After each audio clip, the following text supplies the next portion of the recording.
Hi, everybody. As you know, from the beginning of this year, the first half of my podcast is free for everyone, and the second half is for my paid subscribers only. However, this podcast is going to be an exception. I'm going to be opening it up to everyone. Hilary Butler is an incredible lady. 20 years ago, she wrote a book titled Just a Prick with her husband. I think what's in this podcast is so important, so valuable. Such a beautiful message that it should be available for all. So I hope you enjoy it and I hope you share it.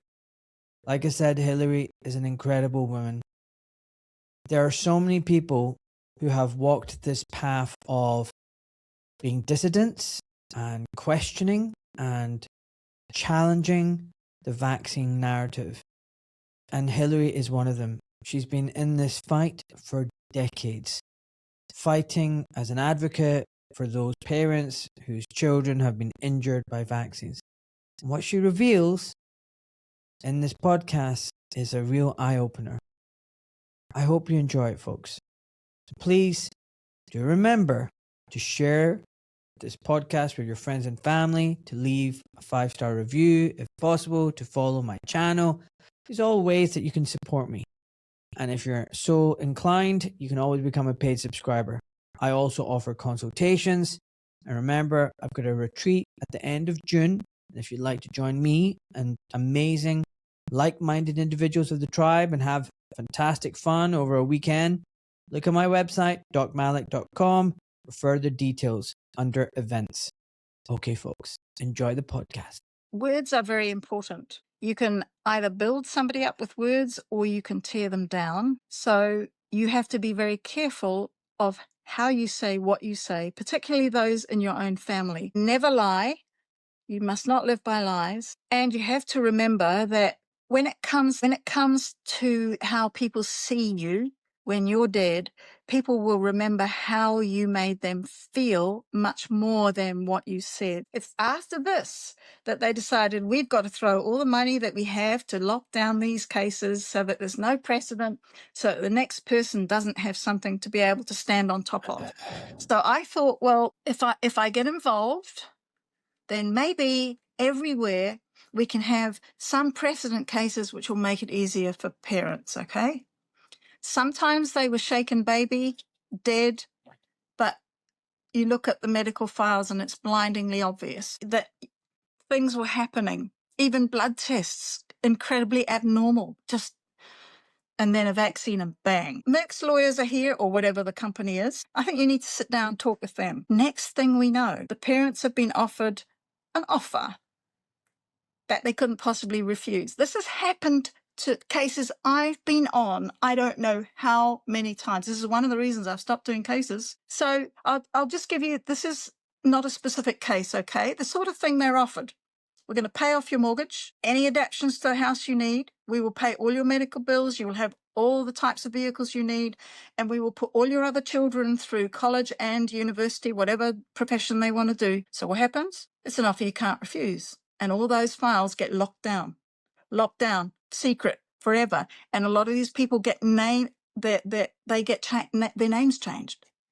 They get put in a different state. And this is one of the reasons why we do not have a good record of successful court cases. I'm never, ever going to tell somebody not to vaccinate my kids because that puts me in the firing line. I say to them, okay, so if you're buying a house, what do you need to do? You need to find out what you haven't been told. You need to find out possible problems. You need to know if they haven't disclosed a geological issue, okay?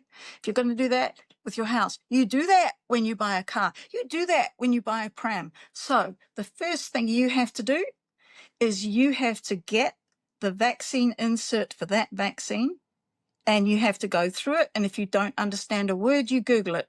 You don't understand a word, you Google it, and you read that until you at least have a reasonable picture in your imagination as to what this is all about. You go through contraindications, you go through side effects.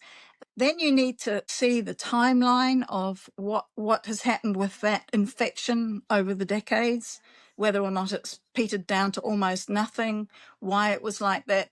So Then I say this is called informed choice, because if you don't know this and the doctor's not going to tell you what's in the insert, and if something happens, then they aren't going to be the ones to support you. So you have to do even more diligence work with vaccines than you do with a house or a car or a pram or a toaster or a pair of shoes or whatever. But you also have to learn about the diseases, learn about the history of it, because then you will know when you're being told a lie.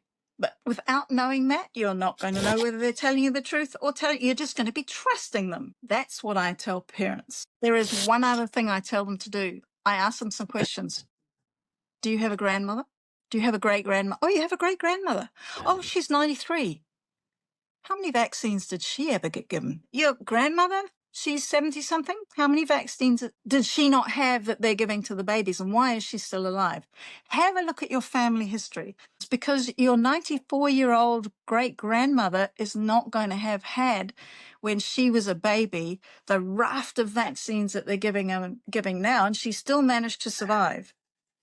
And you have to balance that with all the people who've died. So I make it personal as well. Not just do that, but have a look in your own family. Talk to people. Find out what their fears were. Find out what they were most afraid of. Folks, I want to share something from the heart. If you've been feeling a bit disconnected lately, or you're just craving really good company, real conversations, and a chance to switch off and actually enjoy yourself, then this is for you. Because here's the truth. Happiness doesn't come from stuff, more scrolling or more noise. It comes from connection. Connection to yourself, connections to others, connection to real moments. I've run these retreats before and something really special happens. People arrive as strangers and leave as friends. In fact, I saw recently in last year's group chat that people had already organized a reunion that says everything. These aren't just weekends away. These are experiences that stay with you and relationships that last. We've got the June retreat coming up, and we're offering an early bird discount until the end of April. Spaces are limited, and if this resonates with you, I would genuinely love to have you there. Come and meet your people. Come and reconnect. You can find all the details at docmalik.com. Sometimes the simplest things are the ones we need the most. Okay, back to the show.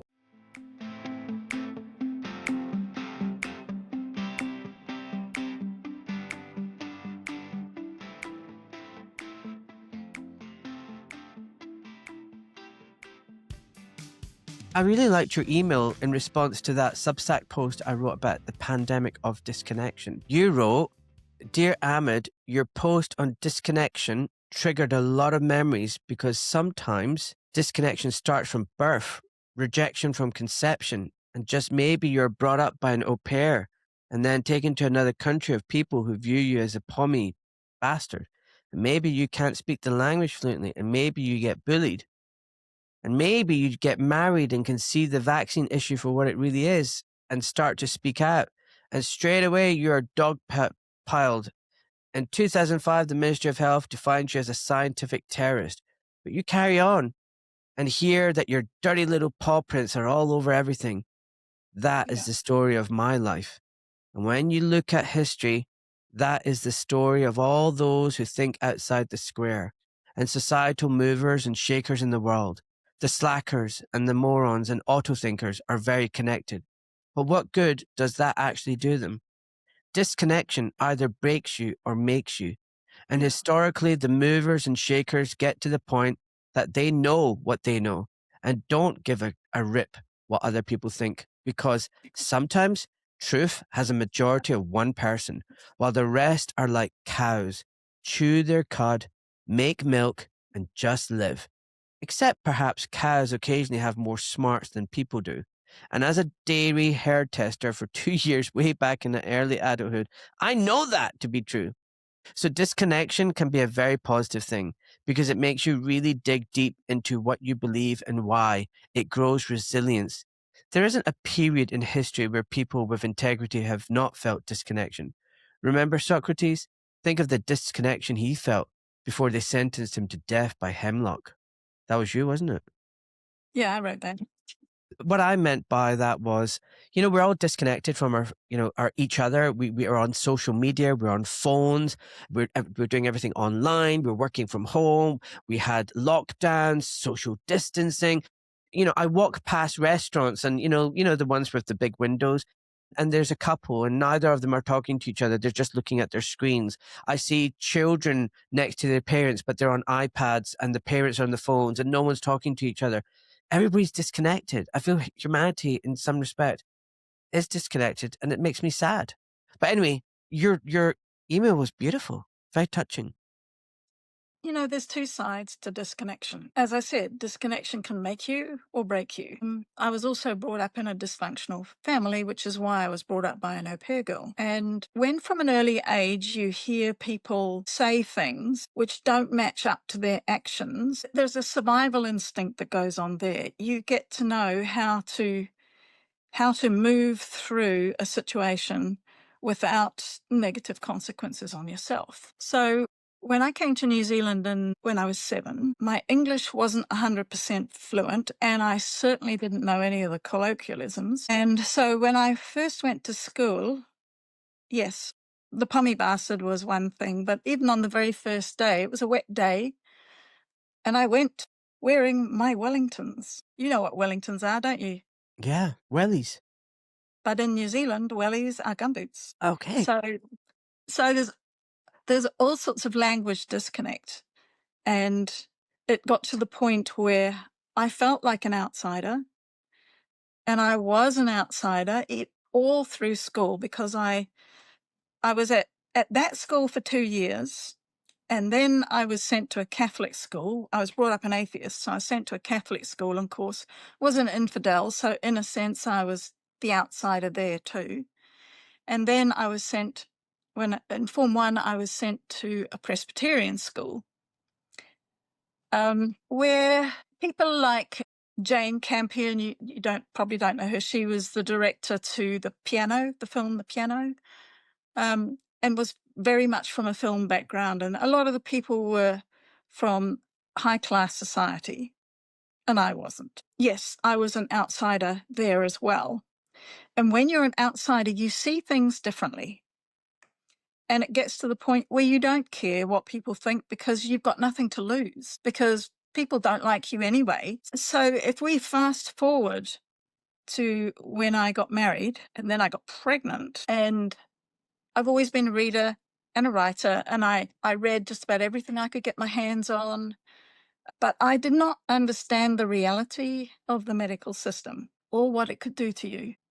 That radically changed me from somebody who knew how to hold their tongue to save themselves. But in that week when I was in hospital with our older son, that lion came up. I knew they were lying to me, and I wasn't going to have a bar of it. I was even put in a separate room away from a ward so that I didn't contaminate everybody else. I crawled down the hallway one night in the middle of the night, because they used to have a stand outside the nursing room where all your files were kept. So I had to crawl, because there were windows they could see. So I grabbed my file, crawled down the hallway, went back to my room and started reading my file. And of course, there was all sorts of comments about me. Not exactly rabble rousers, but there were warnings. This woman is dangerous, and I was basically fighting for my son's life, in that they had told me that he had spinal meningitis, serious spinal meningitis, and I started questioning it, because at that time we were supposed to sign a consent form for the BCG to be given at birth. This was 1981, and I refused to sign it, just on pure common sense. They say he has spinal meningitis. I didn't feel he did, by the way, just instinct. But who am I? I'm a first-time mum. I refused to sign it. At this point, my son was in NICU, newborn infant, and there was a running battle going on, which started right from the beginning. They had done lumbar punctures in him, which left him with a very swollen face and unresponsive. And they had said I could only come down for 1 hour. And I said, no, I'm breastfeeding. Oh, no, we're formula. No, I'm breastfeeding. No, I'm breastfeeding. Well, you can only be here and breastfeed for 3 minutes aside. I'll breastfeed as long as I want. So there was already tension. And the woman who was a matron of the unit had never breastfed anyway. She was a formula feeder. So I was under stress. So the morning of day 2, I felt not like my alarm rang.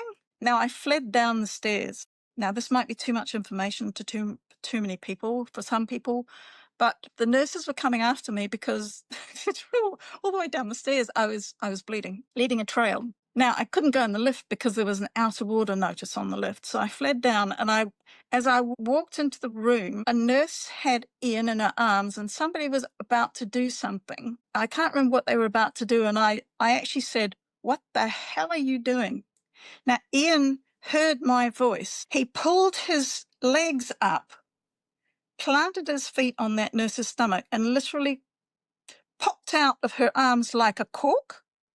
And I caught him before he landed on the floor. And I'm like, "What are you doing? What are you doing?" Here's me holding my baby. And they were doing tests that they hadn't even asked permission to do. So things did not go well. That afternoon, the story is complete. It's in my first book, which, if you want to know the title of it, that's it. Just a little prick. So I don't really want to tell the whole story, but the pediatrician who was in charge of Ian that afternoon, no. So we had another fight. And then on the third morning, I lost my temper at them all. I arrived down there and they were doing yet another one. And I said to them, "You can't do that. And if you continue to do this, then I'm going to discharge myself." I said, "When I'm out of here, I want him up in my room by 11 o'clock. And if you don't do that, then I'm discharging him and me." Well, he was up in my room by 5 to 11. Now, that afternoon, it was really interesting because the pediatrician arrived in my room because I was breastfeeding, right? I was the only one on 3 floors breastfeeding. I think it was the day before this. Yes, on the second day, he and 2 other pediatricians and 3 pediatric nurses arrived all in one go. It was like, I call it the cavalry in the book. And they arrived because I had refused to sign the consent form for the BCG. And they said, "You're compromising national herd immunity, blah, blah, blah, blah." And I let him finish, and I'm going, "Now, hang on a minute. You say my son has spinal meningitis. You've got him on 3 antibiotics every 8 hours. The BCG is a bacterial vaccine, and you've got him on antibiotics. First of all, why would you be giving a bacterial vaccine to somebody who's got bacterial meningitis and you're giving antibiotics? Where is the sense in that?" Now, at that point, his beeper, it was in the days where doctors carried beepers in there, but his beeper went off and they all disappeared and they didn't come back. And at the time, I just thought, good riddance to bad rubbish.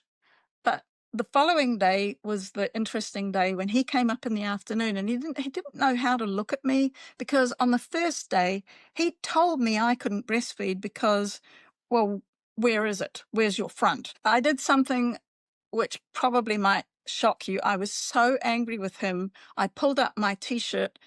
He was about 4 feet away from me. I squirted him down the front of his white coat.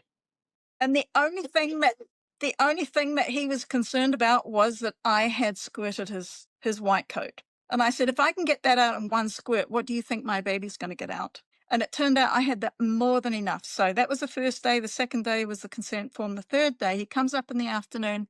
"I need some breast milk from you because we have an emergency downstairs and this baby cannot have formula and you're the only one that's breastfeeding."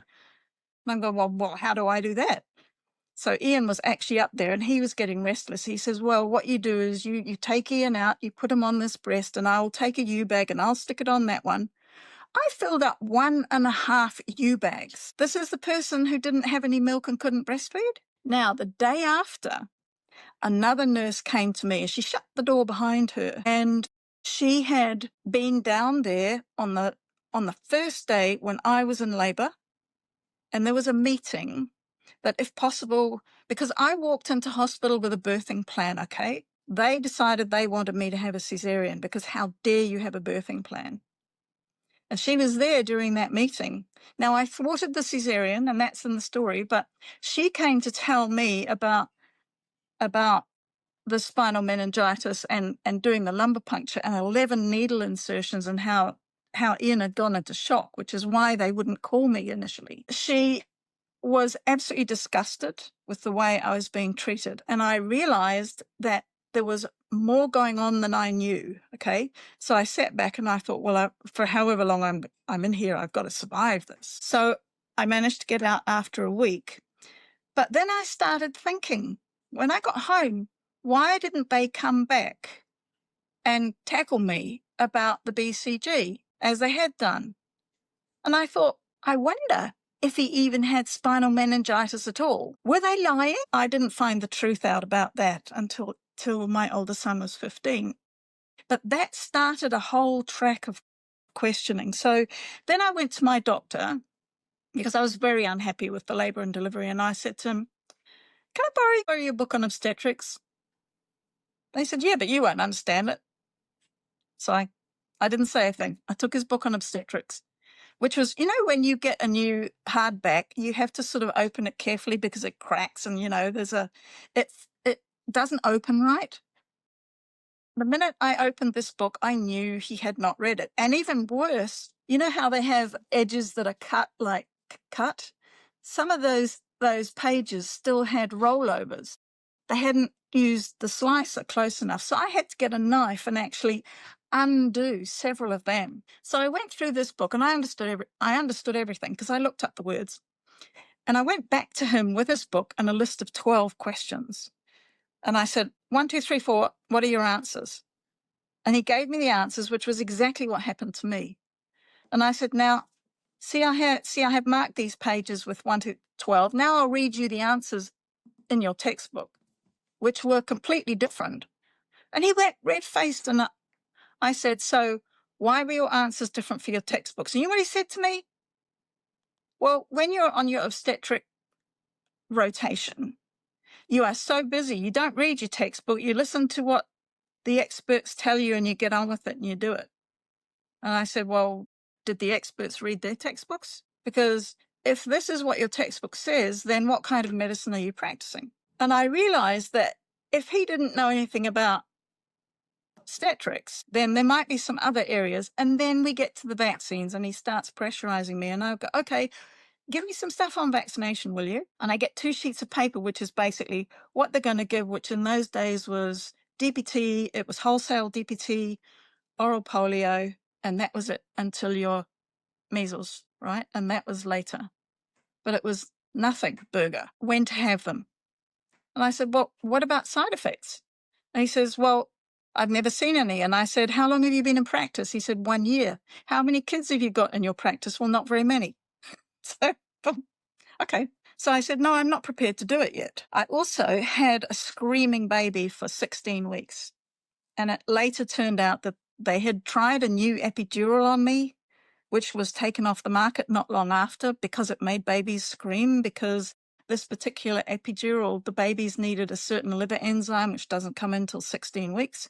And they were supposed to give the baby an injection to antidote it or something. I don't know. A pediatrician told me this when I was going off my head, that I had a baby who would scream, sleep for 10 minutes, feed, scream, sleep for 10 minutes, round the clock. And I thought, what's wrong with my baby? Anyway, so at this stage, I'm also ratty because Peter and I are doing shifts and walking the floor. I made a decision once Ian stopped crying at 16 weeks that I would go and do some research in Auckland Filson Medical Library, and that became a weekly jaunt from that point on. So what was the question you wanted to ask? Man, there's so many things to say. There's so many things to say, Hilary. I mean, first of all, when you're describing your childhood, my God, we've got so much in common. I came from a very dysfunctional family. My parents used to fight like cats and dogs.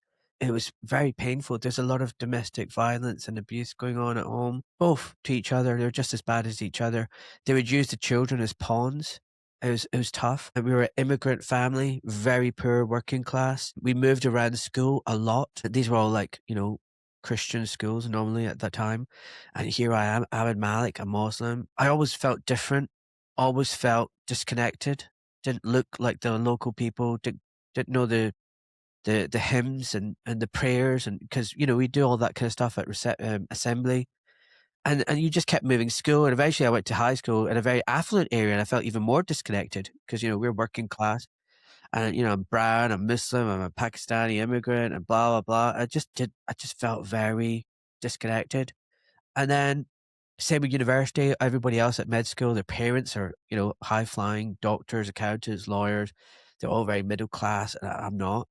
But then, like you, something stirred in me, and by the time I became a junior surgical trainee, something came out of me, a little line came out of me, and people used to call me Scrappy. It was like Scrappy Doo, because I'm only 5'7", but I was like, I knew I had to fight for my corner. I knew things were not right, and I could see injustices around me all the time, and I just couldn't keep my mouth shut.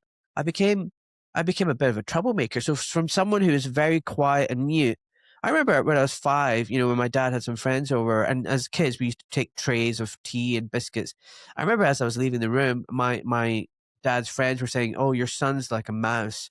He's so shy. Does he ever talk? We've never heard him speak." And I remember thinking in my head, "Oh, I'll show you who's shy." So it's just funny how you're saying, like, you had that upbringing. I just felt a lot of commonality there. But I just want you to explain, why did they think your son had meningitis? Like, and it's like also, 45 years ago, what you're describing, it just goes to show you the problem of medicine isn't recent. It's not in the last decade, or it's not since the pandemic. This is a problem that's been going on for decades, where they ignore the patient, they ignore the mother, and everything is just groupthink, protocol driven, is, oh, the expert said so. Like what you're explaining, it's very disheartening and sad to hear it. And I'm sure it wasn't just 1981. I'm sure if you go back, it would have been 1961, 1951, where doctor knows best. Don't you say anything as a patient. So I wanted to know a little bit more about your son and the pregnancy and why they thought it was meningitis, but also what was your background? Like, what did you study? Did you go to university? You skipped over how you met your husband and, all that kind of stuff. Can you just go over that a little bit? I thought you wanted me to talk about vaccines. But Yeah, first, before I do, but I also want to know about you, okay, like, first before I do that, just listening to what you were saying, my first experience is corruption or lack of transparency or lying to me as a person. Now, after 45 years in this vaccine sphere, it started in 81. Now we're here. It's looking back at what was about to happen step by step as I started to see the corruption expand and expand and expand. And it's not just at the top level. It's through the legal system. It's through the medical system. It's through the medical journal system. It's through everything. And there's a sequential progress there, which got worse and worse. The reason I was a bit uptight before I went on was I read a letter that I sent to John Batt. That was Sally Clark's lawyer, or rather the lawyer for Frank Lockyer. That was Sally Clark's father. And he had contacted me. I didn't know anything about this case. He had contacted me in the early days of Sally Clark's case. And he had asked for my help because he'd heard that I'd done a lot of cases and that I was very good at smelling a rat. I was very good at analysing medical records, and I usually could come up with something that nobody had thought of. So I did that, went through the records, and I gave him some suggestions, which he completely disregarded. So I had written to him in 2004 after his first version of his book came out. The first version is in my room.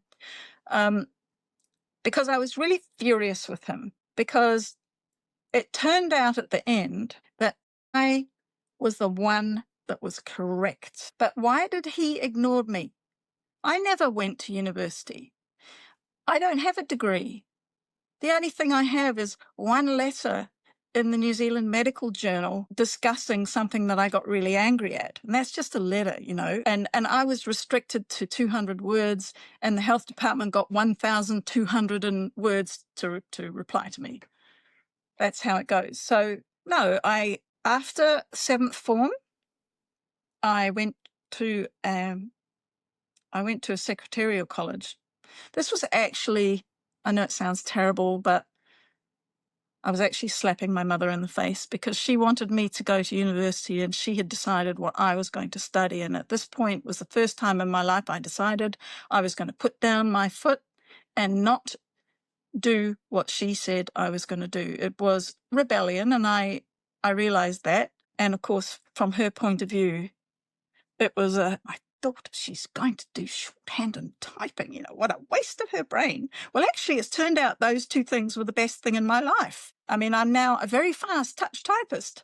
I can get stuff down real quick. My shorthand's a bit rusty, but anyway, I did that for a year.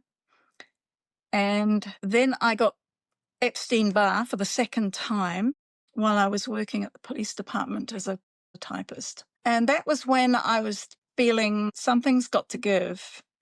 So my mother had I had Epstein-Barr for the first time in the 7th form in my bursary year. And I was in bed from March until September because I got Epstein-Barr and then I got hepatitis B. And it was just one thing after another. It's really interesting because the day I got diagnosed with Epstein-Barr, the doctor actually came to our house. Now, my mother and my father are about to go on holiday, and the doorbell rings. By the way, I'm sitting there watching Marcus Welby, which is a program about a kid who had Epstein-Barr, but who got up and did things too fast and landed up having a relapse. And I'm thinking, yes, I think I can relate to this person. Knock, knock on the door. The program's just finished, and it's Dr. Lone. And he came in and he said, "I'm sorry. My father is a doctor of marine biology. I'm sorry, Dr. Pike and Mrs. Pike, but you can't go on your holiday because your daughter has Epstein-Barr and she's got the worst levels I've ever seen. And by the way, my son's got it too." So anyway, they couldn't go on holiday.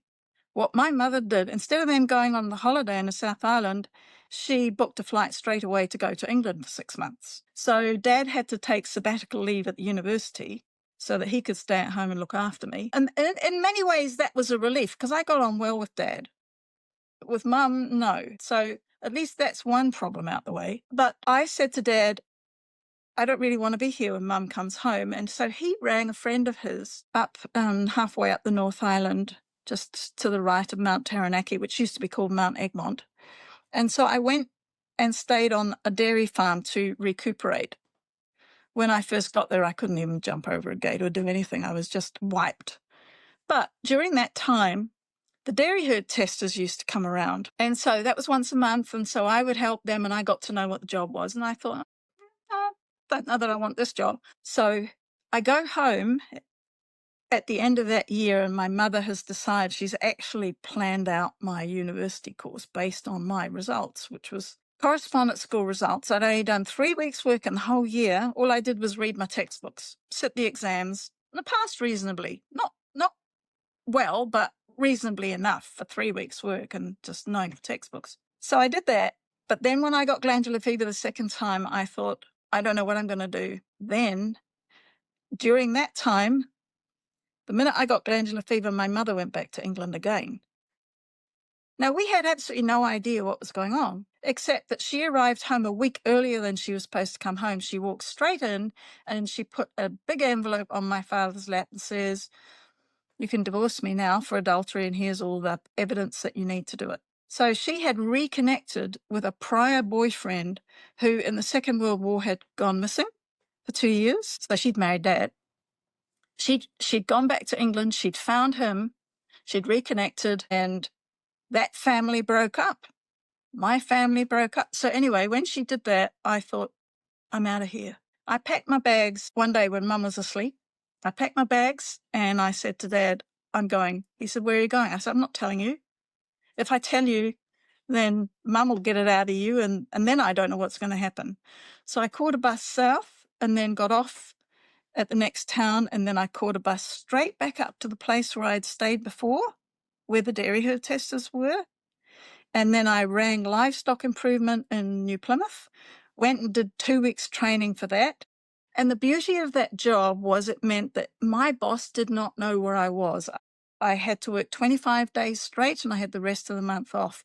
But I had to plan which farm I was going to be on, and the farmers couldn't know in advance and my boss couldn't know.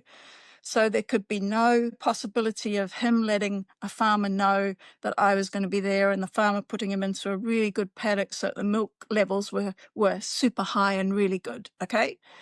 But it was basically my protection, except that part of the job involved twisting flasks like this constantly, twisting them off, emptying them, twisting them on. And and that was okay until the second month. My boss rang me and he said, I need you to go to Waitahi and you are to have an injection. I'm going, what for? He says it's a measles and rubella vaccination. There's an outbreak in the area and we can't afford you to be sick. And of course, I didn't know a thing about anything. So it was a wet day. I refused to go into the surgery. I stood there just totally wet with cow shit. And I said, just stick it in and let me go. Within 3 weeks, I had carpal tunnel in both wrists. And I also started to get arthritis in my knees, in my elbows, in my fingers. And I went to the doctor and he said, well, that's what you get for being a competitive gymnast in your secondary school. I'm going, really? How old were you? 19. This is a recent review regarding my consultation service. We had a consultation today with Doc Malik along with a family member who has been having some health issues. I can't recommend him enough. He was able to provide clear explanations of the medications prescribed, what they did, what the various tests might show, and an additional test we might consider. He provided detailed guidance on lifestyle and diet changes that could support good health. I plan to refer other family members over. The call was fantastic value for money. And another one, just had a great consultation with Dr. Malik. I was floundering about how to address the issue of childhood vaccinations with a family member. He gave me a clear strategy and had specific resources at his fingertips, which we will be able to start using straight away. Thank you so much. Folks, I'm offering these 55-minute consultations online to help you navigate every aspect of the healthcare system. I'm here as your advocate. I'm educating and most importantly, empowering you to make the right decisions, ask the right questions, and to make sure you get informed consent and putting you in the driving seat when it comes to your health. If this resonates with you, if you're not happy with your current doctor, if you've got tons of questions and you don't know where to get honest answers, if you want a second opinion, pick my brains, book a consultation, visit my website, docmalik.com. Now back to the show. I landed up. Okay, I have to go back. When I was at home, when I was about 12, my GP knew the stress at home and he knew how it was affecting me and he put me on chlorpromazine. By the time I got to 15, I was on 3 a day and we had a super big car crash. We wrecked, Mum was driving, it's all part of another story. We wrecked a car and a caravan and everything fishtailed, the caravan went one way, we rolled down a thing. Mum and Dad were in shock. I pulled myself up and out of it because of the old days of wind down windows. You probably couldn't do it these days. So I climbed out, went to the nearest farm, I organised everything. And when we got back home, Dad was so bad that they gave him half of one of my tablets of chlorpromazine and it knocked him out for 2 days. Wow. And I'm sitting there thinking, and I'm on 3 of these a day and I'm supposedly working normal, right? Okay. So going back again, when I left home the second time Mum came back, I tossed those tablets because I knew the reason that I was on them was to enable me to cope with what was going on in the family. What I did not know was that chlorpromazine builds up in your bones. I thought if I was throwing them out, that was it, not taking it, no problem. So a few months later, I'm in hospital and they give me an anesthetic where the contraindication is chlorpromazine and all hell broke loose. So they had to bring my dad up and the next few months were really, really hard for me. I managed to see out the season and I went back to my doctor. And by that time I was suicidal. I just thought, there's just no point in anything. And so he said, well, you actually need time out to rethink, where you've been and what your life has been. And of course, he had to bring in mum and dad on this. And we lived in a suburb where across the valley there was a mental hospital.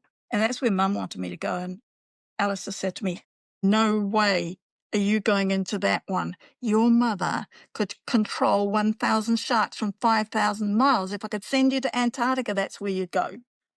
So he sent me to Dunedin to a voluntary place called Ashburn Hall. And that was actually, I could write a book about that. That was actually really, really fascinating. So I went there for 10 months where I was able just to completely defrag and work stuff out. And I worked with a psychologist. I mean, I'm giving you a really skeletal view of that, but there is one really interesting thing that came out of that. The first thing one of the psychologists did when I finally got to him and was taken off the psychiatrist list, because the psychiatrist only wanted to give me drugs. And they gave me 2 which conflicted with each other, bad side effects, big problems. Anyway, I managed to get in with Harold Bernhardt, who was a psychologist, and he gave me a series of tests which took a whole week. I had to go every morning and I'd do a test, and I was like, what the heck? Just do it, Hilary, just do it. So I finished the tests, and the next week he sees me and he says, your problem is that you have a 60-year-old head on a 20-year-old pair of shoulders, and you're, according to these tests, you're in the top 2%. And he said, and usually people like you think about everything from every possible angle, and because you can see the pluses and minuses of everything, you can think yourself into a point of impotence where you can't make up your mind what to do because you can't see a way out of it. I thought, yeah. Well, not being able to see a way out of it, yeah, I could see the point in that. I mean, I basically survived in my childhood. I mean, it was probably cushy in comparison to a lot of children. There was a little bit of physical abuse, but not that much. Enough, but not enough. So that, if you want to say it, is sort of the background. The one thing that's really interesting, because the irony of it is my mother prepared me for what came with the medical profession, because I learned that it wasn't what she said that was important. It was reading between the lines. And when I realized that I was being deceived by the medical profession, then I started to read between the lines and look in a different angle. And if I hadn't had that background, I'm not sure. I've met lots and lots of people who've been born with a silver spoon in their mouth, and they wouldn't be able to fight their way out of a paper bag because they don't have the skills. Go on, what are you going to say? I was going to say bingo. It's bingo. I have this dilemma in my head. I think, like you, I had such a tough upbringing in childhood, but it made me resilient. It made me this resilient, beep, beep, beep person that I am today. And I think what I do now with my kids is I want to give them the best life. I want to give them love that I never got as a kid. I want to give them security, happiness, comfort. And then I think, Bubble wrap. am I doing Bubble wrap. am I doing them a disservice? Because they will not be resilient when life throws things at them. Will they be ready and strong enough? And I tell them this, and then I say, look, life is tough. But I think you're right. You had that childhood so that you could become the person you are today. Well, before I tell you where that went, Peter and I homeschooled our 2 boys, but we did not homeschool them to bubble wrap them.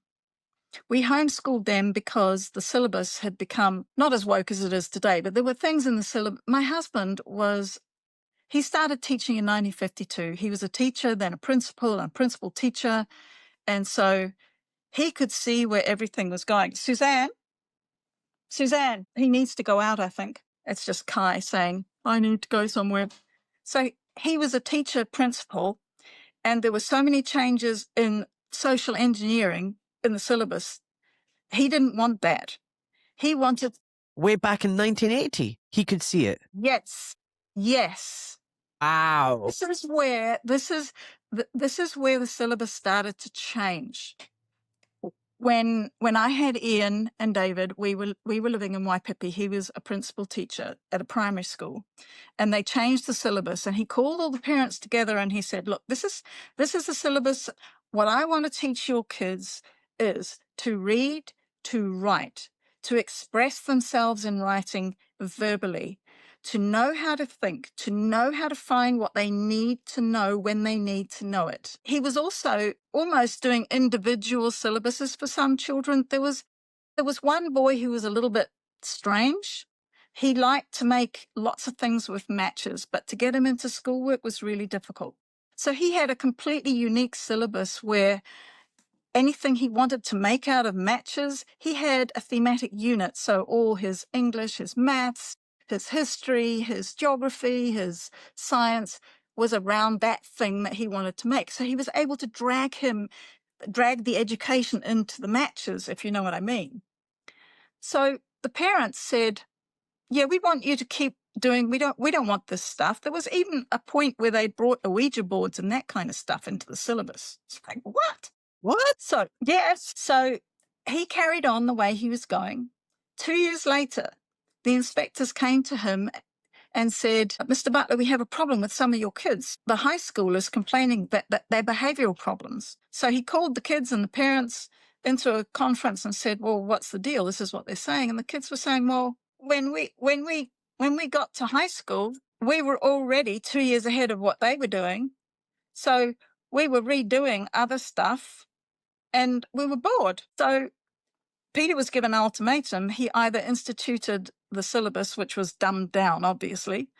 He either instituted the syllabus as it was, or he left, and he chose to leave. And it was at that point that we decided that that would be one of many reasons why we would homeschool. But homeschooling for us was different. Again, we have two completely different kids, and they had to be taught different ways, but we did hands-on education. So, for instance, when we did history and gold mining, we had a house bus. We took them up north. We took them through the gold mining in the North Island. We then went over this is during so-called school time. We then went down to the South Island and we went all through all the gold mine, and we did all the geology, the history, the gold mining, the science, or like it was in their eyes, in their hands, like they were not sitting in a classroom studying something that had absolutely no relevance. They gold panned, they got wet, they got filthy. They learned by doing, you know, but also we exposed them to social situations which would put them in a dilemma. We made them make their own choices, and if they paid the price, we would help them through it. So both of the kids, we were not protecting them. They still had situations happen that they had to make a choice, which was either the right one or the wrong one. But we walked them through those difficult situations. This is so relevant to me right now because my wife and I have decided that we're going to be homeschooling our children from this September, and they're 10, 9, and 7, and we cannot wait. And I love the fact my wife is now totally on board. She was quite skeptical for quite a while, and now she's like, let's do it. This is going to be amazing. So, and what you're describing is exactly what I've got in my mind. Yeah, there came a point where our older one, he would have liked to have gone to school, primarily because he wanted to be a cricketer. And in school, they did cricket and they had the Gillette Cup.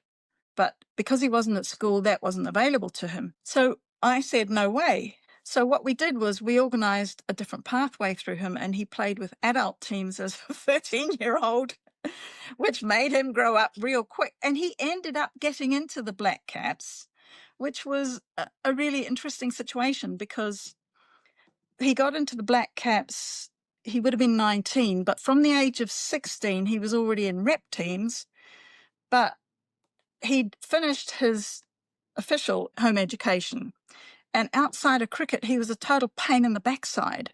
And I said to him, look, Ian, I think we need to send you to England off season because he's got a British passport because of me.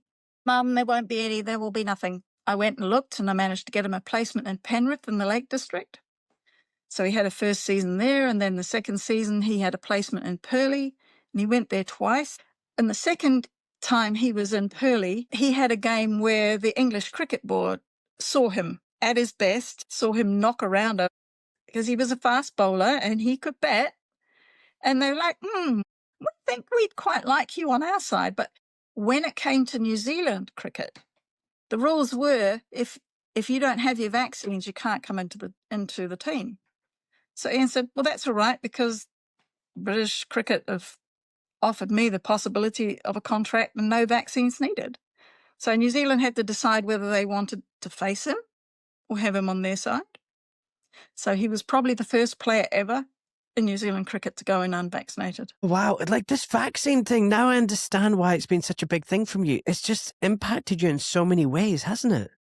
Well, let's go back to the whole thing about me going to Filson Medical Library to do research. So I did 10 months, and then the doctor got really angry with me and said, Hilary, you have to do this. Now, there was nobody else in the country at the time doing anything like publicly. There was no anti-vaccine movement, okay? During that time, I made contact with Robert Mendelsohn. Do you know who he was? Dr. Robert Mendelsohn, he wrote a book called Malpractice. He wrote another, Male Practice. He wrote a book called, what was his first book called? Medical Heretic. Okay. And this was one of his books here. So at the time, he had a newsletter. Now, I had gone to a home birth meeting and somebody had one of his newsletters. So I wrote straight away and I subscribed. Yep, that's him. So I made contact with him personally, because I was also going up and down to Filson Medical Library, and in some of his newsletters, he had some interesting stuff. So I started sending him medical articles that I found related to what he was talking about. And it started to become like he would answer me. I've still got a file with all his letters on. He was just great. He then introduced me to another doctor called Dr. Anthony J. Morris. Now, if you know a bit of history, Anthony Morris was quite famous because he worked with the Division of Biological Standards and then FDA, and that's all in my book as well, because I became friends with Anthony Morris. Now, he introduced me to a lady called Marge Grant, who wrote this book called A Stolen Life about her son. My goodness, she was a right royal. She was to me, the royalty of lay people. She really knew her stuff inside out. So by the time it got to 1985, I was working with her and Robert Mendelsohn, and they were basically my mentors, okay? Then it got really interesting because there were two programs. One was Leah Thompson, and that was about the DPT, and I think it was called DPT Vaccine Roulette. And then later on, there was Phil Donahue. And Phil Donahue had on his program Marge Grant, Robert Mendelsohn, and Anthony Morris. That was part of the program. Anthony Morris was the one who blew the whistle on the 1975 swine flu vaccine. And he had also blown the whistle previously on the ordinary flu vaccine, because in his years in the NIH testing that, which was DBS actually, part of NIH, it then became NIH. In his years there, every time he tested that vaccine, it was ineffective, and yet it was cleared as effective. So he was fired from that job, which resulted in a 1972 congressional hearing on the whole matter. And that's a really interesting record. And in that record, so much stuff got revealed, like 32 ineffective, useless, dangerous vaccines which have been used for 20 years. That's listed in that. And I think that somebody called Dr. Suzanne Humphreys has used that in a few of her presentations. She certainly used it in the last one she did for CHD. Anyway, so I was working with those. And then one of the things that I'm really wary of, I don't know how you feel about this, I'm really wary of people who suddenly jump into the field as Johnny-come-latelys.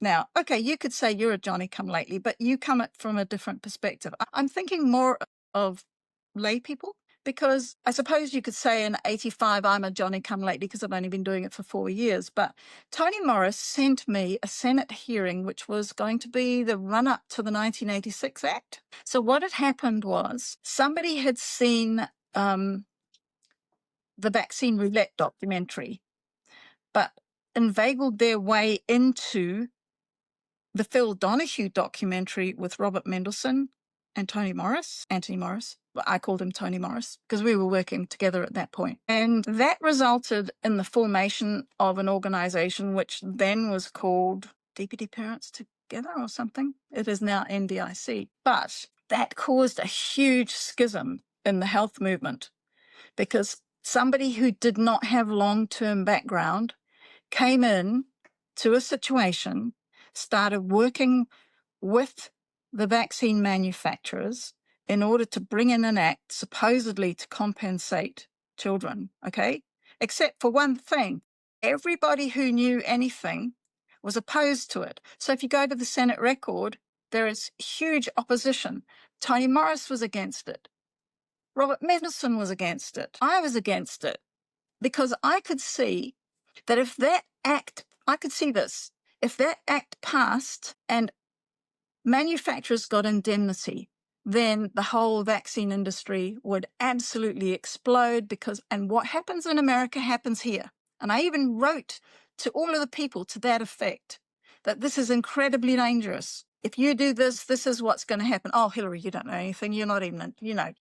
Now, alongside of that, I decided to start taking on vaccine injury cases in this country. No, can you stop? That's really important what you just said. Sorry, Hilary. So what you're saying is you're wary of these Johnny-come-latelys because in essence, what you're saying is they could be infiltrators and they're sabotaging the movement from within. And this is a playbook. This is what happens with all resistance movements, rebel movements. The enemy infiltrates. So whoever this person is, I don't know who this person is, they came into your movement and helped create this act, which only serves Big Pharma. I do not know I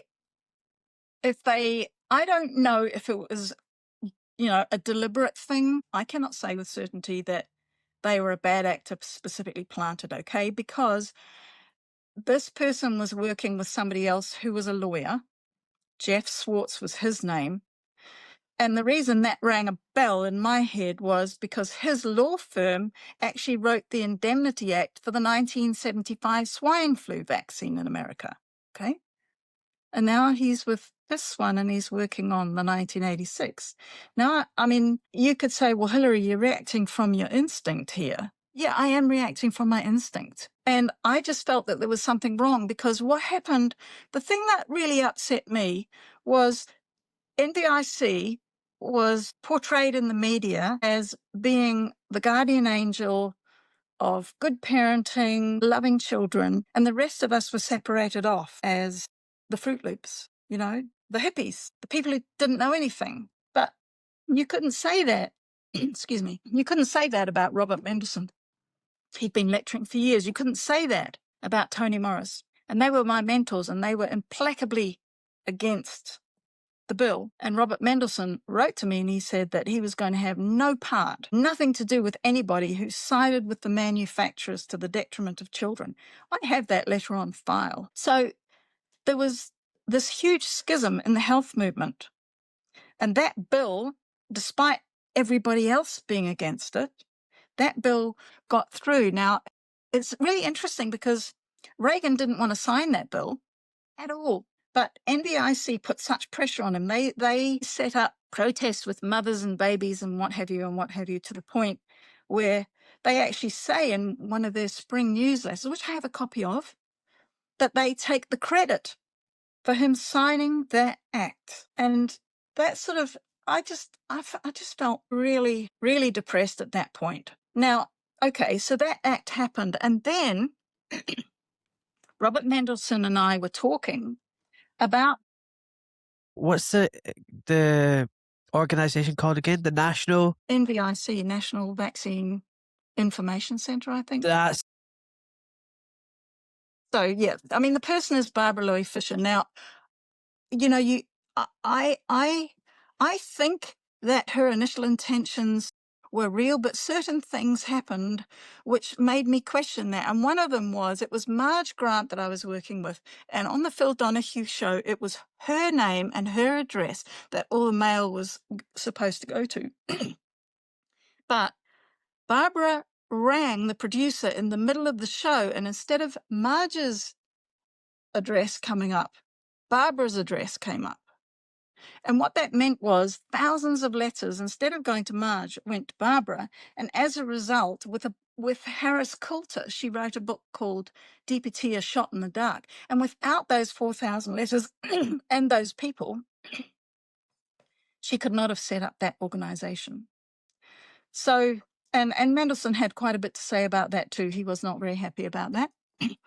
But I just want to move on from there, because that's just going to really get me upset. So I'm working. Sorry, very, very quickly. That I do need to know. This National Vaccine Information Centre, are they against all vaccines, or what are they all about? I think it's best if you go and look on the website. I think that Barbara was naive. She was very new to the thing. She didn't understand the politics of it. I don't think that she realized that the minute that the ink hadn't even dried before the manufacturer stepped in and started changing the table, changing the legislation. And within 2 years, it was nothing like what they had passed. And I think she was naive, and I think she was used because she was naive. I've got the letters that Mendelsohn wrote to her and the letters that Tony Morris wrote explaining why not to support this bill.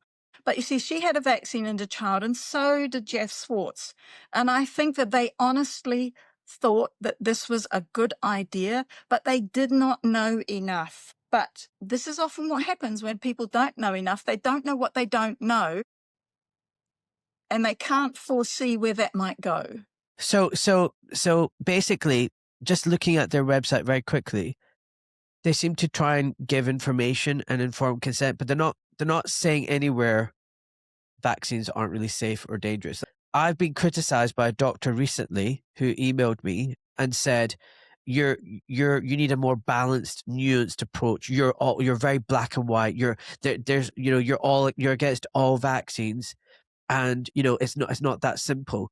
I am in the position now where I don't believe that there is anything such as a safe vaccine. I just feel like you either think the human body's flawed, or you think it's a miracle of creation. And it either means... Question, why should you have a more nuanced position when the pro-vaccine do not have a nuanced position?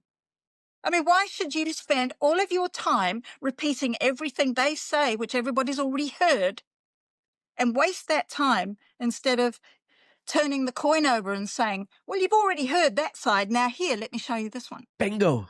Yeah. Bingo. So I want to go further because this is really important. So I'm working with Tony Morris, and he sends me the front page of a deposition, which is a deposition of Dr. Edward Mortimer.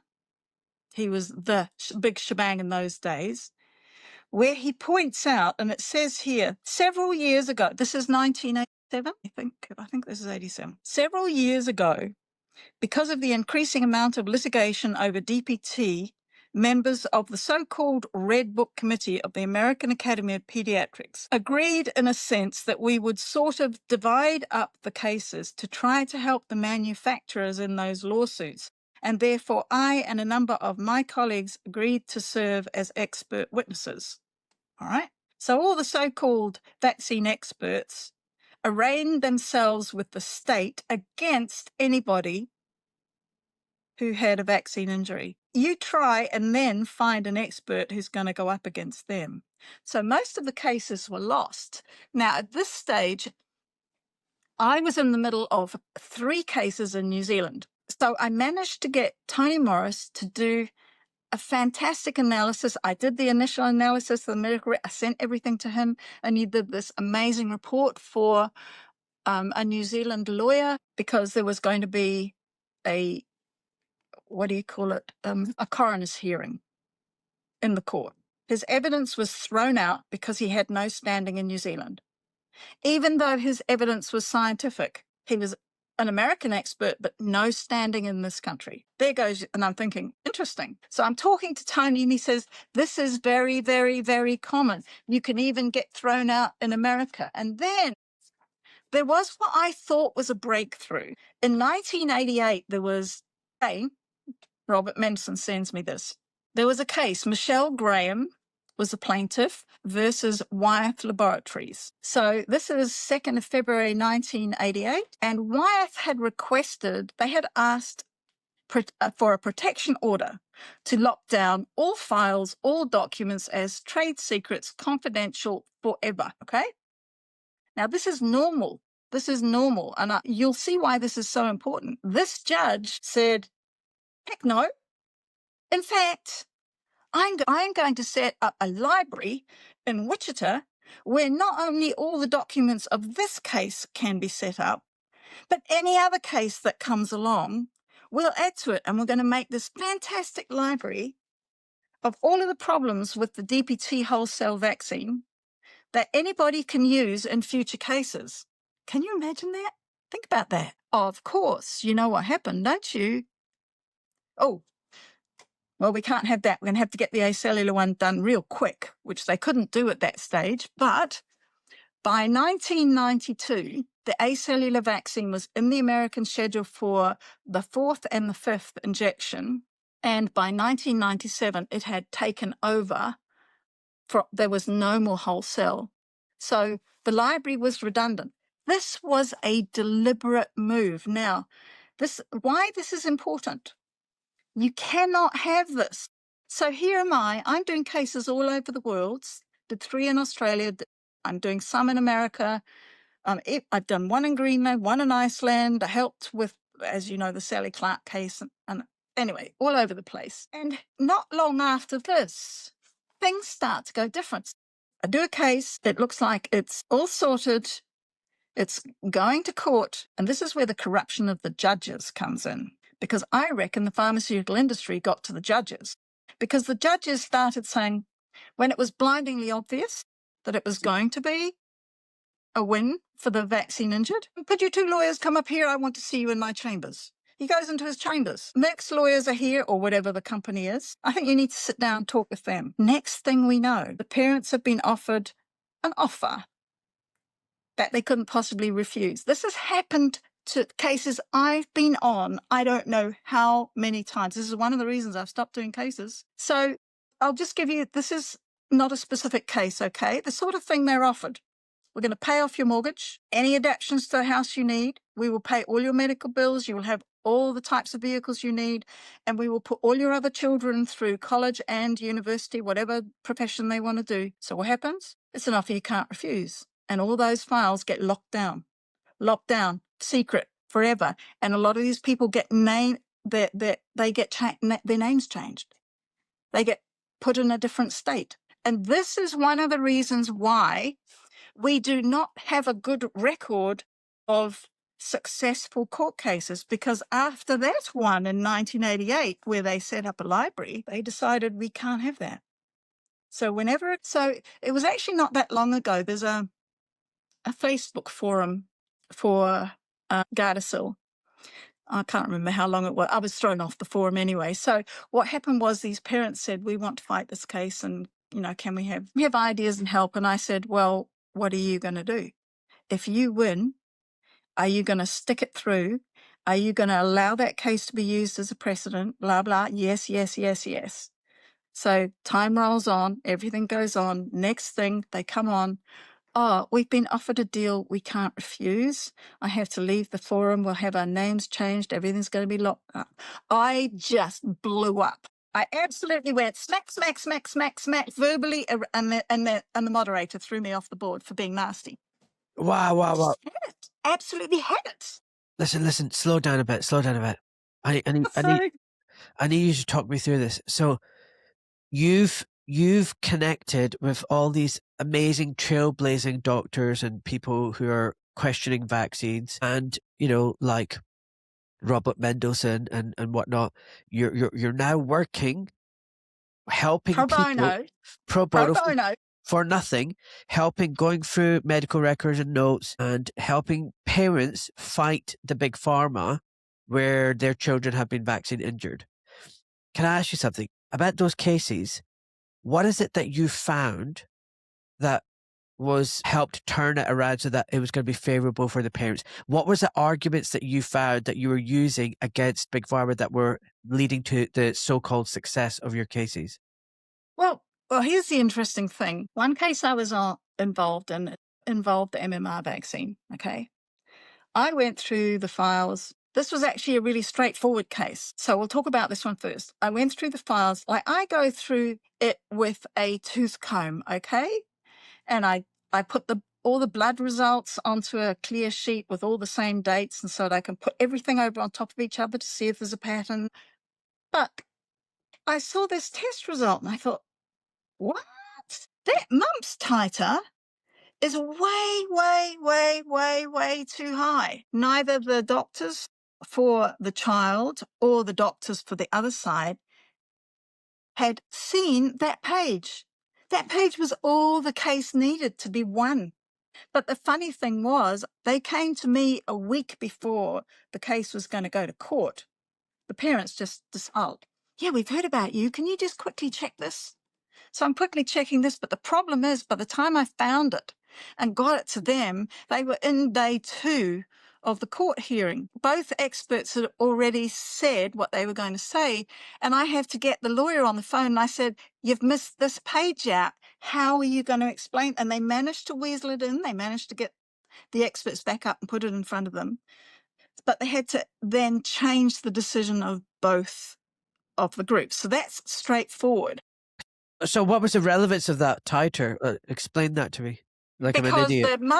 the mumps element of the MMR had given this child encephalitis, which turned to autism. Right. So this is important. Okay, fine. Yeah. Now, that was, for me, one of the most straightforward cases. The vast majority of cases are less straightforward because I'm even thinking, I'm going through all the nurses' reports, the clinicians' reports, everything in a section. And so if they mention, say, an ophthalmology report, I'll go and look for it. If they mention a toxicology report, I'll go look for it. Bacterial report, go look for it. Virology, sometimes those plus x-rays plus scans are missing. And I'm going, well, where are these? These are key documents. Why are they not here? Go back to the hospital and they're dragging their feet. In one particular case which I was on for 5 years, I had to ask, well, I've lost count of how many times I'm saying, look, this report's mentioned. Why is it not here?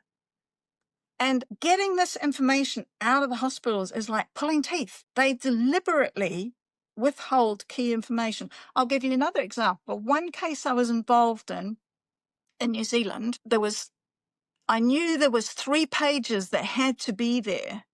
And I said to the mother, I know exactly where, because I used to know the New Zealand paper. I don't know them now. They're all electronic. But when they were paper, I used to know they were a specific order under specific numbers.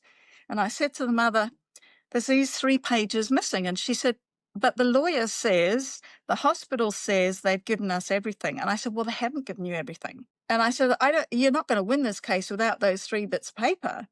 So she got a friend of hers who worked in the hospital to go to the records, find those 3 pieces of paper, photocopy them and give them to her. Okay. So then she took them to the lawyer and bingo, that's what she needed. So we get to court. I'm not in court because, I'm under the desk. Nobody in the system knows I'm doing this. Get to the court and the lawyer tables this. The hospital's lawyer stands up and says, well, where did you get those pieces of paper? So she turns around and said, well, you gave us everything. It says so in the letter. Guess what? That hospital was locked down immediately. And they went through every staff member to try to find out who had provided those 3 bits. Wow. Now, we're not talking about something recent. We're talking about 30 years ago. Okay? And people think corruption's just recent. So I started finding that cases were becoming more difficult because parents would be given an offer that they couldn't refuse and the cases would be locked down and winning them was getting really, really difficult. Now, about this time, because I'm constantly in the medical literature, about this time there was a paper that was published in 1997 and it was called United States Vaccine Research, a Delicate Fabric of Public and Private Collaboration. That's 1997, PMID number 9411380. Whew.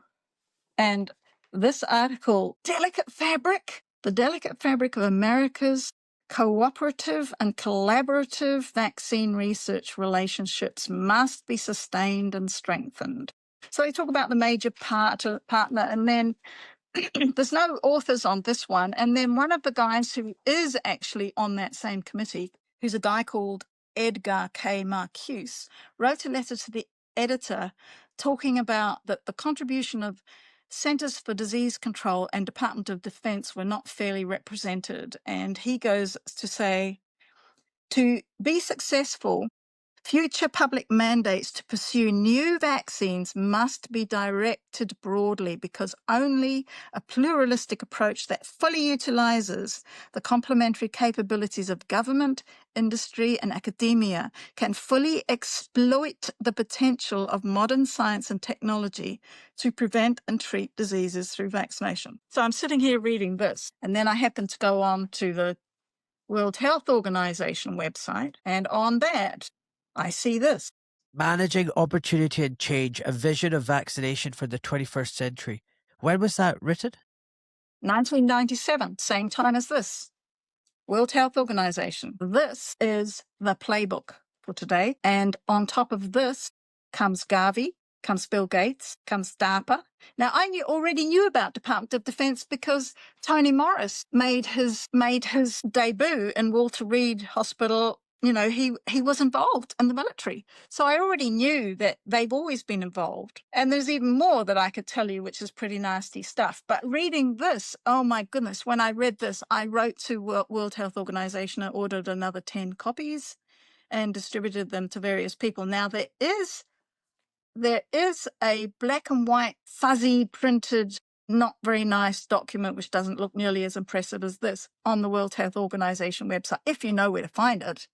You have to sort of go through all the bunny trails and then come out the bottom. And then after you've gone over the River Nile, then you might find it. But this, if people sit down and read this and also understand the implications of Garvey and understand how the pharmaceutical industry has basically locked down cases to the point where either parents will be refused, or if it's a small thing through the NVC, the 1986 Act, if you go through the compensation. But if you go through that, you can guarantee it's going to take 3 years, and the process is the punishment if you get through it. So what they do to parents who have vaccine-damaged children is what they do to doctors who disagree.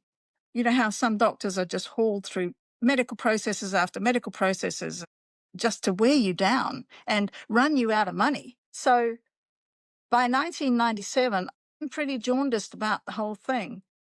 And I did my last case in 2017. That was a really interesting case.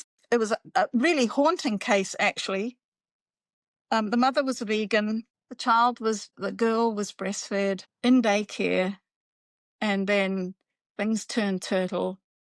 Now, I was brought into this case by a professor of radiology who knew me personally because I'd been on other cases, sent me all the files. Oh my goodness. It only took me 3 days, and I said to the guy, here's my report. This is really, really, really simple. The reason that this kid on the autopsy, like I've done so many autopsies, it's just not funny. This kid had over 100 and something bones broken. You don't get that with shaken baby, okay? And then you start looking at the blood test results. The liver enzymes are sky high. This kid had major vitamin D deficiency, fragile bone syndrome, what have you. Now, the woman who ran the daycare centre wasn't in when the child keeled over. Her husband happened to be home. So what happened with that case? We presented very, very clear evidence that there was pediatrician. Why did the pediatrician not pick this stuff up? It was so obvious. The pediatrician didn't pick up repeatedly. The mother would bring that child in and say, there's something wrong, there's something wrong, there's something wrong. And he just kept on missing, to the point where vaccination, kid dies. Okay?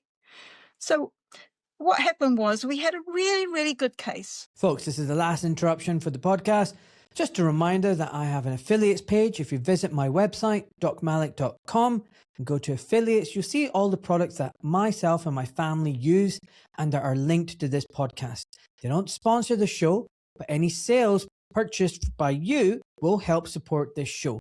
The products are fantastic, ranging from foods such as Hunter and Gather to skincare, Nudum Skincare, and saunas, Heracles Wellness, and more. So please, if you want some discounts and you want to support the show and also support local, independent, freedom-loving companies, then visit my website, docmalik.com. Thank you so much, folks. So hold on 1 second. So just slow down. I need to slow you down, Hilary. Why did the kid die? What was the presentation of the kid? I mean, because it's all fresh in your head. You've got the knowledge, but I need to see the bigger context. So this was a case, shaken baby syndrome? Fragile. Well, that's what they said, but it was, what do you call it? I don't know. It's a fragile bone syndrome where Osteogenesis imperfecta. well, as far as I'm concerned, where there's not enough vitamin D, so you don't get the mineral appetite, and so the bones are very fragile and bang, bang.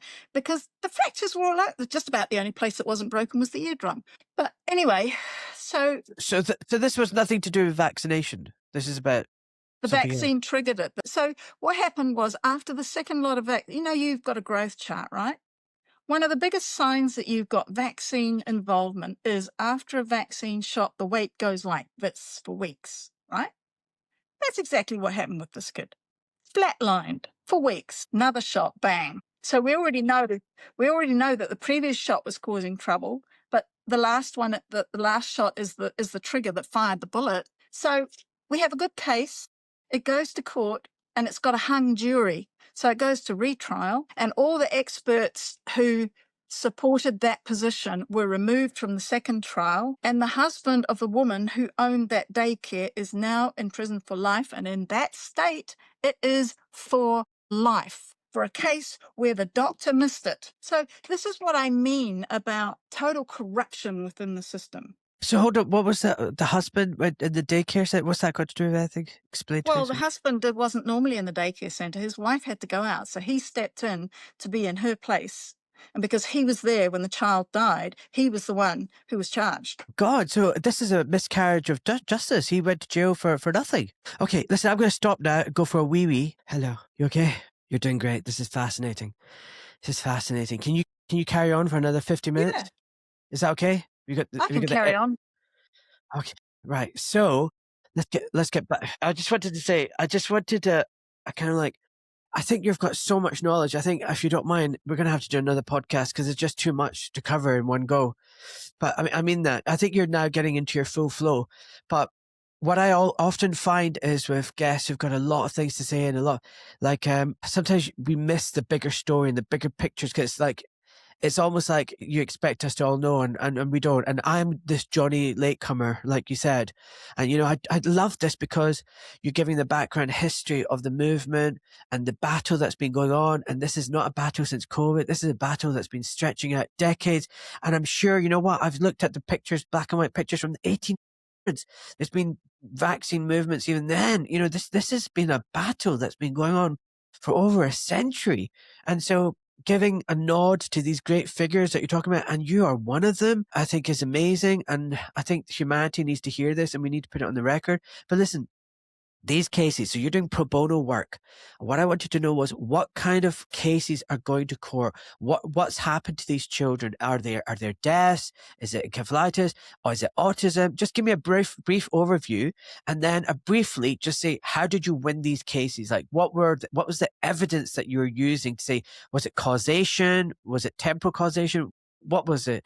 If that's okay. Okay, well, I think I have to go back because the reason that I decided to take on these cases was precisely because that judge in Wichita set up that library, which was going to be, his aim was to add to it and make it a really, really good tool for parents and lawyers and people to be able to find the truth easily instead of repeatedly having to go through discovery. And that really inspired me because I thought, okay, so now we have one case which has been accepted and where there's going to be a library. Okay, then they brought in the acellular vaccine, but this wasn't quite that point at that stage. And I thought, if we if the doctors and the experts can use me in order to get cases won, then we can set up libraries everywhere.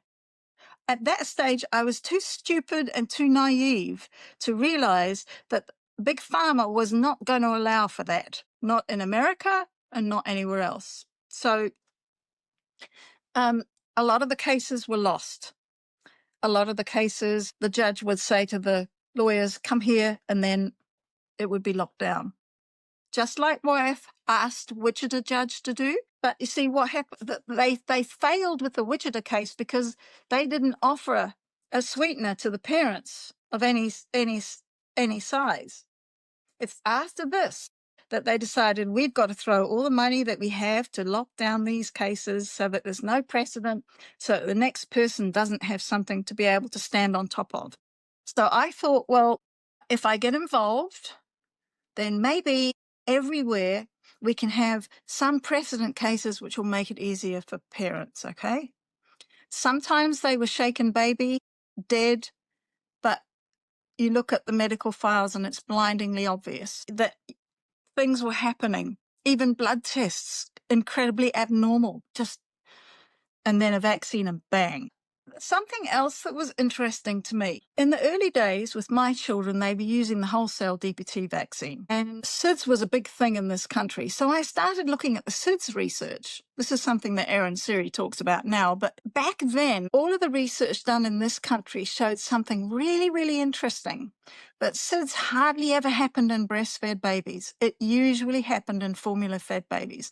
And one of the things I noticed was dealing with these parents with babies that had problems after vaccines, they were usually babies who were formula fed. They were usually babies that had sequential infections after each vaccination and antibiotics. So it was like, bang.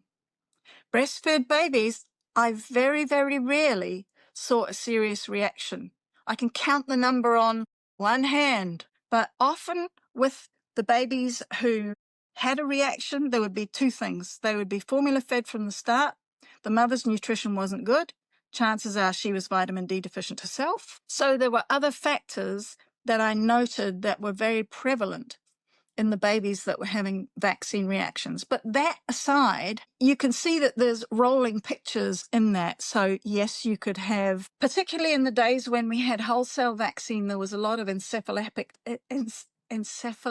screaming. I can't remember the word, where the kids would just scream and scream and scream, this high-pitched scream with arching backs and all that kind of stuff. There was sudden infant death syndrome, but often those babies didn't look right. They'd have bright red faces, frothy, and the parents would have said that nappies for days before looked like meconium and stank to high heaven. There was all sorts of signs that went with those babies that were not typical of SIDS. So a lot of the cases in New Zealand were won, but then you see in this country, we don't have the same as America. We have a no-fault system. It's medical misadventure, so none of the doctors get into trouble. But once we started to win a few, they changed the rules. And now it's not worth parents even applying because they'll get less money and every year they have to reapply. So parents don't even bother to apply for ACC now because the process is so agonizing, emotionally draining, that it isn't worth doing. So this is all part of the whole corruption thing. And it's quite depressing, but, I think from my point of view, the Sally Clark case was the one that upset me the most. Just before you came on, I probably made the mistake. I was reading the letter that I had written to John Batt. It was a 4-page letter, just expressing fury at him making the wrong decision, which kept Sally in prison unnecessarily for 3 more years. And she was kept in a very high-level prison with the worst of criminals, where baby killers are the lowest of the low and get really bad treatment. But that case was just a shocker to me. That was blindingly obvious from the files that I got that those children died after the vaccine for a reason. I did manage to get John Batt to get through to the father because they had a 3rd child.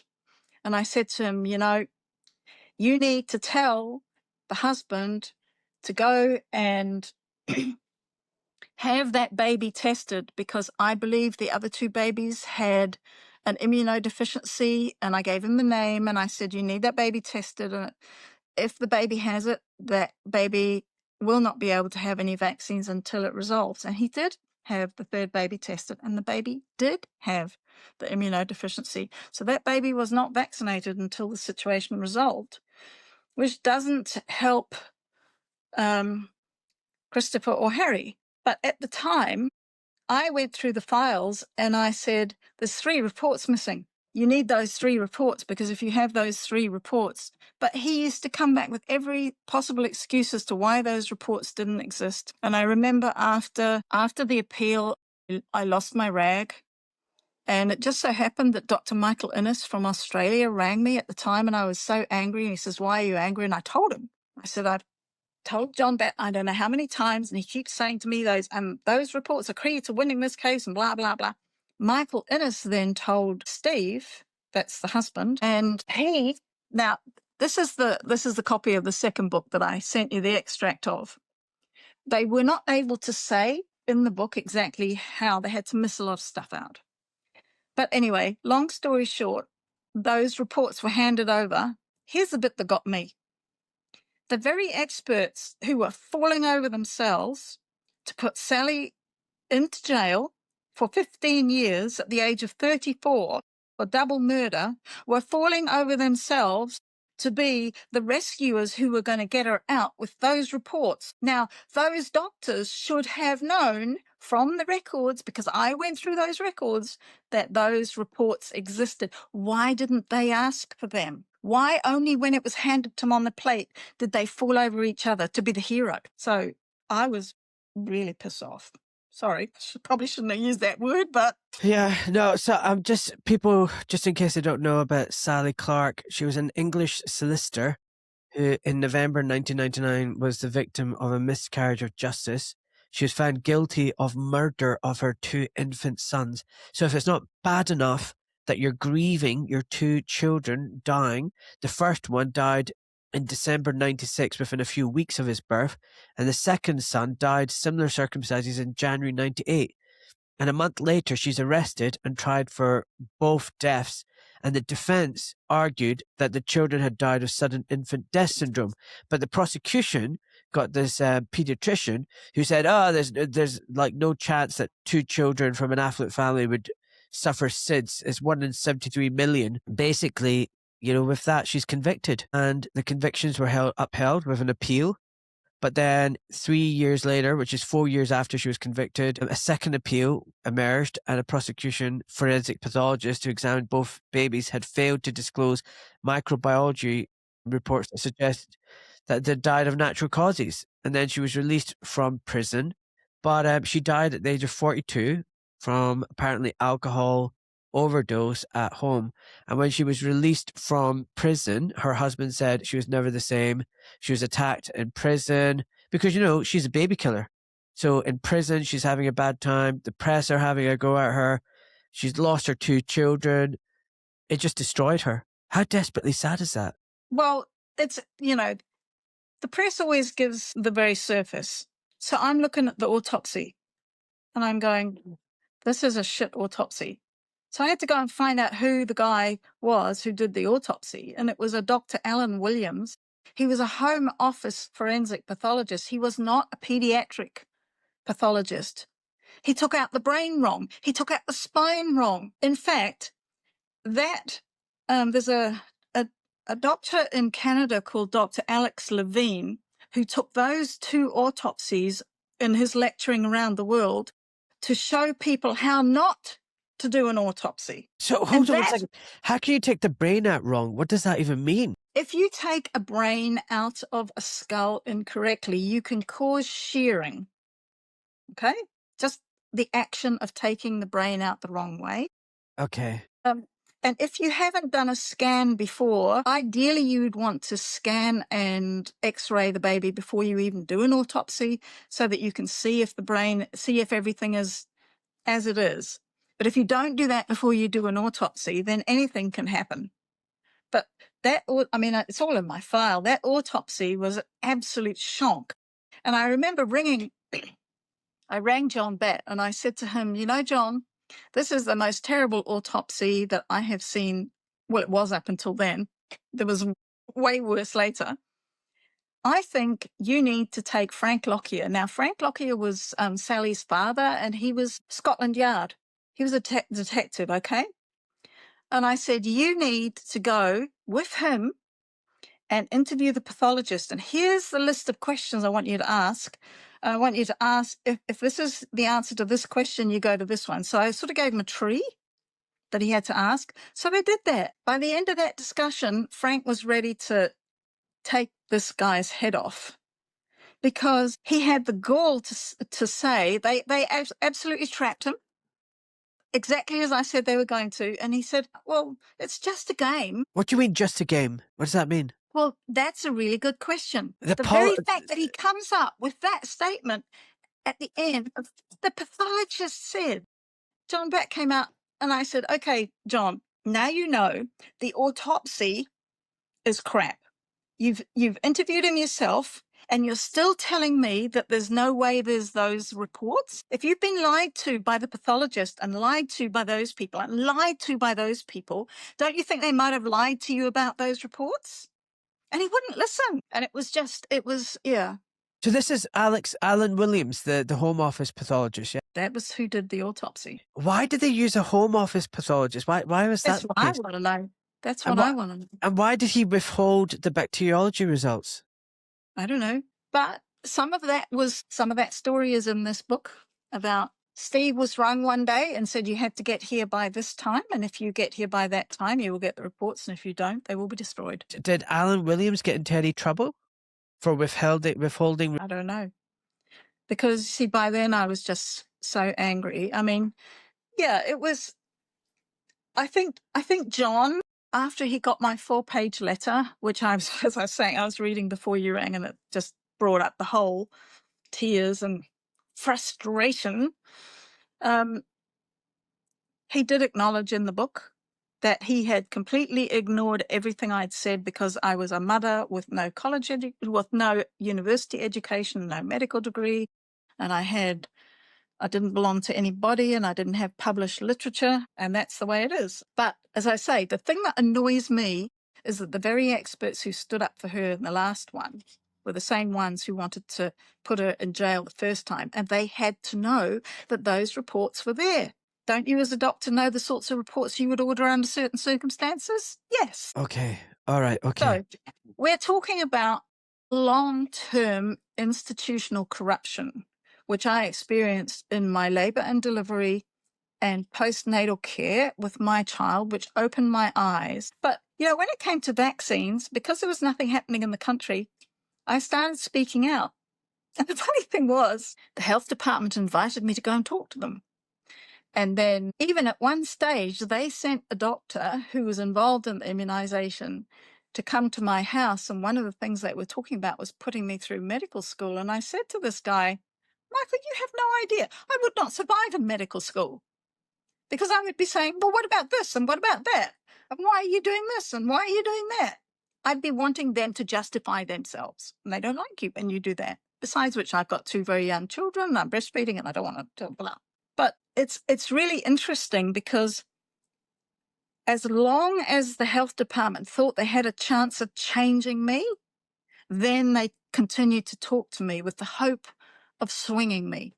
But once they realized they couldn't change me, then that was it. And they started sending memorandums out to news media after 1997. That was the end. So a friend of mine, Judy Strid, and I set up in the late 80s, we set up an organization called the Immunisation Awareness Society, which is no longer around.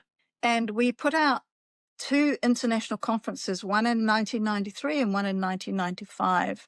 Tony Morris came to both of those, gave really, really good presentations. Gordon Stewart came. There was lots of doctors from all around the world. Archie Keller-Karinos, who was another doctor I worked with as well. Really, really nice man. So we had these 2 conferences, and in 1995, a doctor came in the audience and he sent a message, could I please come and see him? And I actually have a photograph of me with him out on the he said, I want to show you this.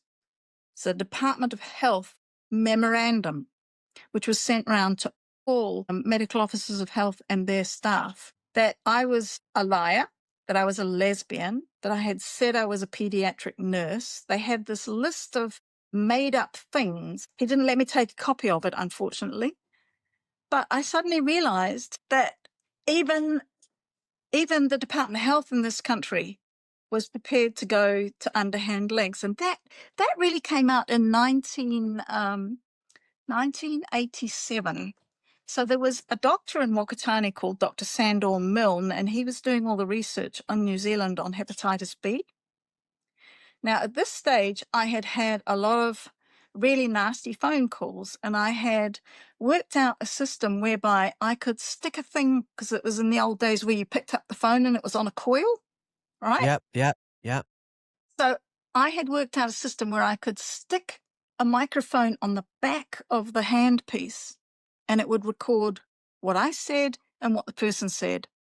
But because I'd been getting threatening phone calls, I was recording every call without permission. So I get this telephone call one day, and I thought, oh, well, what now? So I slapped the thing on the back and I answered the call. And it's Sandor Milne. And he's inviting me to an international conference. And the discussion went on for quite some time, maybe 20, 25 minutes. I agreed to go. And then a week before the conference, he cancels it. He says, no, you're not coming.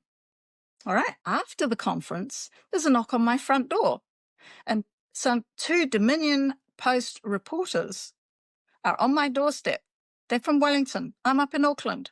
They're on my doorstep. We want to interview you about the hepatitis B, because I had said publicly I had been invited to the conference, and that then suddenly I wasn't anymore.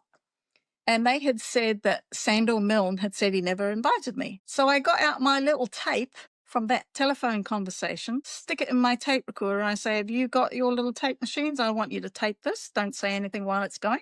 And they take the telephone call where he's inviting me, what he wants me to talk about. And their eyes just about fell out of their head. And I said, well, okay, so exactly what is the story? Well, he's saying that you can't be trusted because you were in a mental hospital. So you're insane. I said, okay. So I rang Ashburn Hall with them there. And I said, okay, what's the process whereby I can give written permission for these people to see my files, to know why I was there? So I sorted that out. And then I turned to these guys and I said, well, here's another thought. I was also the personal assistant to the Chief of Naval Staff for several months until I realized I couldn't handle what goes on in the Navy. But in order to get that job, there was 60 original applicants. I had to go through a series of interviews and secret intelligence service interview plus clearance. You don't get to be the personal assistant of the Chief of Naval Staff without them seeing all your medical references, without them interviewing everybody in your family, and without you being considered a reliable. So I also sent them down to the Department of Defense, which was just around the corner from the newspaper, and said, go and ask them if I was away with the loops. The reason I stopped that job was I didn't realize what military culture was like. I didn't like on Friday night mess having to stick my backside into a 45-degree corner to avoid it being pinched and all the other stuff that went on. I couldn't handle. I mean, I was a civilian. I'd never experienced that. I couldn't handle that side of military life. It just was not part of my ethics. And the tragedy of it was in the months that I was there, the Rear Admiral Anderson really grew to appreciate what I brought to the job, because he would often write a speech which I'd have to type out, and I would go, if I was listening to the speech, it's so boring I'd fall asleep. So after work, I'd go down to the library and I would find out more facts and I'd rewrite it and stick it on his table. Well, the first time he didn't appreciate that. He said, you wrecked my... I said, well, why don't you just read it? I'll go and type out the one you gave, you dictated to me if you want. But so I would. I went off and did that, and I said, now, put the two next to each other and put yourself in the audience. So often from then on, he would say, well, I have to give a speech about this, and this is what I was thinking of saying, but can you go and make it really interesting? So, so I brought stuff to the job. So the actual job between him and me was fine. It was what was going on in the periphery that upset me, and I had to leave. How'd you spell that guy, Sandy? Sandy what? How'd you spell it? S-A-M? Sandor Yeah. Milne, and it's Wakatani. So anyway, I pointed this all out to the journalists and I said, go away and write your story now. So they did. And what happened was... Sorry, I still want to know who this Sandbar, is it S-A-N for November or M for mother? N for November. S-A-N-D, Sandor. O-R. Yeah. So they went off and they wrote the story and they... And who is this guy, Sandor Milne? Supposedly the New Zealand expert on hepatitis B. So they go away and they write their story and they fax me back my bits to make sure that they've got everything right. And I said, you've got everything right. And guess what happened? The day before, a copy of that had to go to the health department. The health department pulled the article on the basis of Public Health Act that it wasn't in the public interest. So here you go. Somebody can impugn you. And the only thing that saved my bacon was I didn't tell Sandor. I taped the call. So they just wanted to do they just wanted to do a character assassination on you, discredit you, make you out to be a loony. But you know what? You know what I tell parents now? What? Okay, you've got to go into hospital. I don't care what you think about my suggestion, but you are to take your phone and every time a doctor or nurse comes in, you audio tape it. And there's two reasons for that. First, you might need to protect yourself. Second, you might mishear, at least if you can repeat the tape and write down, because sometimes when you're in hospital, they give you so much information at once, it becomes scrambled. And you go, what was that? Whereas if you listen to it, you can separate it out in your own time, and then you can come up with more questions. Now, hospitals hate that. Absolutely hate the fact that you could be taping their calls. But as far as I'm concerned, if you don't do that in the hospital these days, you are opening yourself up to a whole raft of possible things that could happen to you. Listen, I'm in agreement. I do the same when I do my consultations. I say, listen, when you go see your doctor, you tell them right straight away, you're going to record it because you might forget and you want to know. You can't trust them. Listen, can I quickly ask you something, Hilary? Listen, let's step back. Step back from your timeline of history, okay? Just step back. I'm a young mum, right? Just hear me out. Or a young dad, and I don't know anything. I believe what the government tells you. Now, give me an elevator pitch. Why should I not vaccinate my kids? I'm never, ever going to tell somebody not to vaccinate my kids because that puts me in the firing line. I say to them, okay, so if you're buying a house, what do you need to do? You need to find the LIM report, this report, that report. You need to read it. You need to find out what you haven't been told. You need to find out possible problems. You need to know if they haven't disclosed a geological issue, okay? If you're going to do that, you do that. You do that with your house. You do that when you buy a car. You do that when you buy a pram. So the first thing you have to do is you have to get the vaccine insert for that vaccine and you have to go through it. And if you don't understand a word, you Google it. You don't understand a word, you Google it and you read that until you at least have a reasonable picture in your imagination as to what this is all about. You go through contraindications, you go through side effects. Then you need to go to the immunization handbook. Here is the link. You go to the chapter. You go to the chapter of the various diseases. You need to read that. When you've read that and read this, then you need to sit down, or maybe you need to go to what used to be called the ESR, where you could see the timeline of what has happened with that infection over the decades, whether or not it's petered down to almost nothing, why it was like that. Or I say to them, hey, if you want a quick resume of all of that, then this book here will give you the New Zealand data for that. So I don't know how many copies of this I've given away in the past, to the point I don't have any more. It's on Amazon. So New Zealand parents can do that. If they want a resume of how it panned out over the history, they've got all my years of all the work that I did is in there. So Then I say, this is called informed choice, because if you don't know this and the doctor's not going to tell you what's in the insert, and if something happens, then they aren't going to be the ones to support you. So you have to do even more diligence work with vaccines than you do with a house or a car or a pram or a toaster or a pair of shoes or whatever. But you also have to learn about the diseases, learn about the history of it, because then you will know when you're being told a lie. But without knowing that, you're not going to know whether they're telling you the truth or you're just going to be trusting them. That's what I tell parents. Okay. Basically, do your due diligence. The doctors they're coming from a very ignorant position. They're just parroting lines from Big Pharma. They're going to instill fear in you. Oh, this childhood disease, you might get this, you might get that. They might get encephalitis. They might get, they might die. You need to actually know the truth about these diseases and the symptoms and the cures and the treatments and how seriously dangerous they are, if at all. And then you need to balance it with what the vaccines are and what the risks are with the vaccines and what's their contraindications. And then once you see all the But hang on, information. stop. Yeah. There is one other thing I tell them to do. I ask them some questions.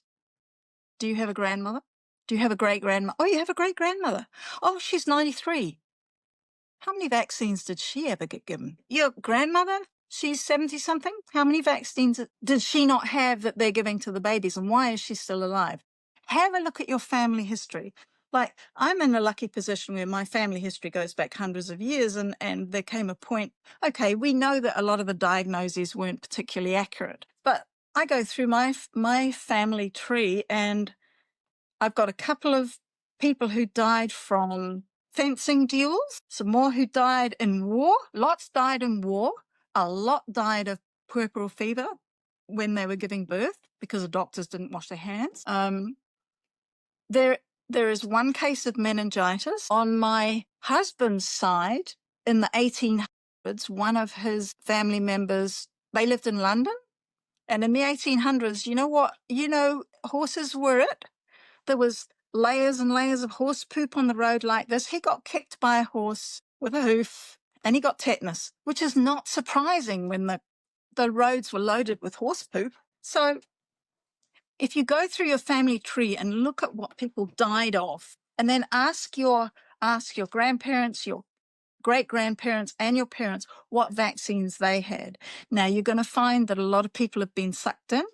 A lot of grandmothers will be having annual flu shots because they never really thought about it.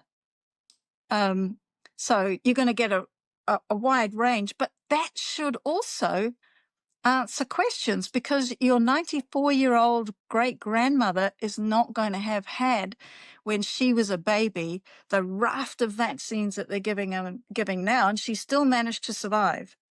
Yeah. And you have to balance that with all the people who've died. So I make it personal as well. Not just do that, but have a look in your own family. Talk to people. Find out what their fears were. Find out what they were most afraid of. Do you think there is such a thing as a safe vaccine? Okay.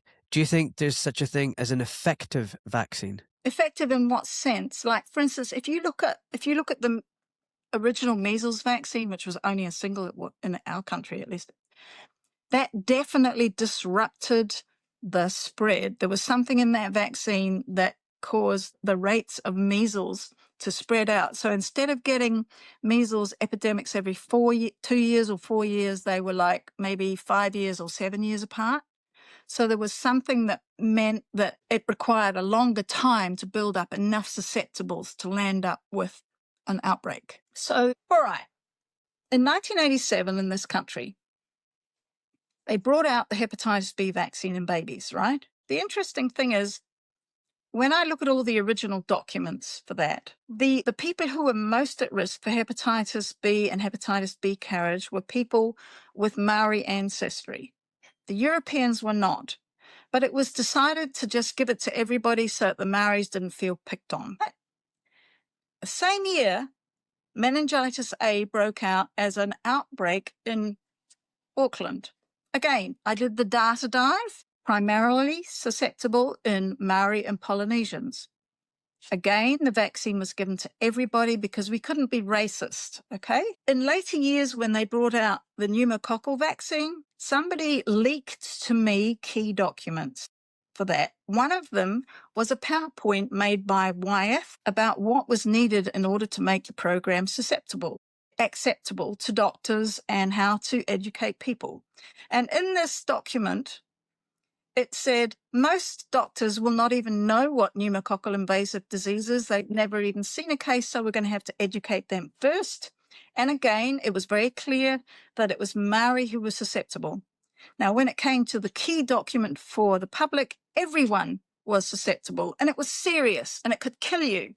And here you are having to educate doctors because they don't know what it is. So there's when you look at how these vaccination campaigns come out, the decisions are often sociological and political.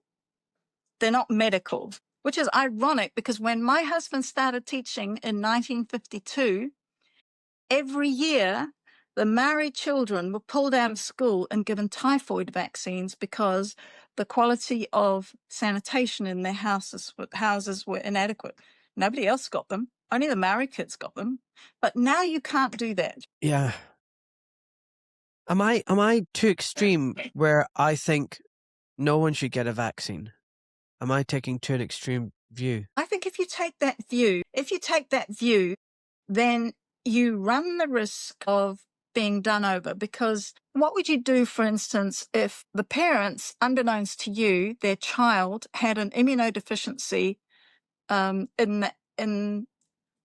I'm not talking about antibody immunodeficiency. I'm talking about frontline immunodeficiency, because that's where you fight your disease. I mean, the antibodies are something that happens afterwards. If you're going to fight a disease, an infection effectively the first time you get it, you have to have really solid frontline immunity. So there's various primary immunodeficiencies in that department. And if that child happens to have an immunodeficiency and you say to that parent, I really don't think you should have it done, and that child gets that infection and dies, you're going to cop it. But if you say, look, these are the risks, these are the benefits, I don't know for 100% surety that your kid is okay. You have to go away and do your homework and decide for yourself. Now, just say they give that kid the vaccine and the vaccine causes a massive side effect in that child. They've done what the system said they should have done, and you're off the hook. So you're talking about frontline, like macrophages and natural killer cells and all that kind of stuff? Well, you see, I have... Neutrophils. Okay. Years ago, I was diagnosed with a primary immunodeficiency. If you look at the if you look at the tests or what they've defined it, my records say I have dysgammaglobulinemia Janeway type B. So if you do immunoglobulin tests on me, my IgA is almost non-existent. My IgM is very high the time. Now, technically what that means is that anything that comes up my nose or down my mouth, I'm at risk for, okay? So their solution for me, which I rejected, by the way, oh, you should go and have monthly IV immunoglobulin. I'm going, no way. I know how that stuff is made. I'm not going to run that risk. I'm going to go to Filson Medical Library. So what I did was I went to Filson Medical Library and I looked up all the research for innate immune system and how nutrition could help close that gap and make it far less susceptible. And I went from the point of having some kind of infection every 6 weeks to maybe 1 a year, or at most 2 a year, just by changing my lifestyle and changing my nutrition. And that is a key factor for somebody with a frontline immunodeficiency diagnosis. But no, I don't own it because there are ways around it. And I think in the old days when our nutrition was a little bit more solid than it is now, you didn't see so much of that. Now, immunodeficiencies are just rife. So I've read the insert packets for a lot of these vaccines, and they explicitly say don't give it to people who are immunosuppressed. But you're saying some people who are immunosuppressed might benefit from these vaccines. Well, it's funny that the package inserts say that, but if you have For instance, if you have an accident and you lose your spleen, then you now have an enforced immunodeficiency. And so you're told that you need to have all the meningitis vaccines because you could get meningitis and die because you haven't got a spleen. I could get meningitis and die because I haven't got IgA. The problem is that there's far more to the frontline immune system than a lot of doctors know. I mean, we have all this discussion about IgG levels, IgM levels. Well, what's his name? It was Burnett. Now, he wrote a really good book, and he was pointing out that children who had agamma-globulinemia, which is you don't have any antibodies at all, would get measles and they'd survive just fine because their frontline immune system was okay.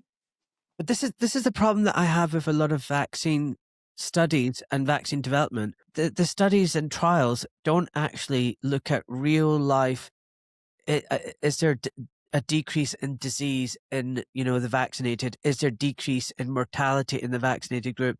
Does it actually improve people's lives in that sense? What they look at, the measures they look at, is was there an antibody titer response, and how But big it's was even it? worse than that, Malik. If you go to clinicaltrials.gov, go to any vaccine trial, and the first thing you need to do is look at the exclusion criteria.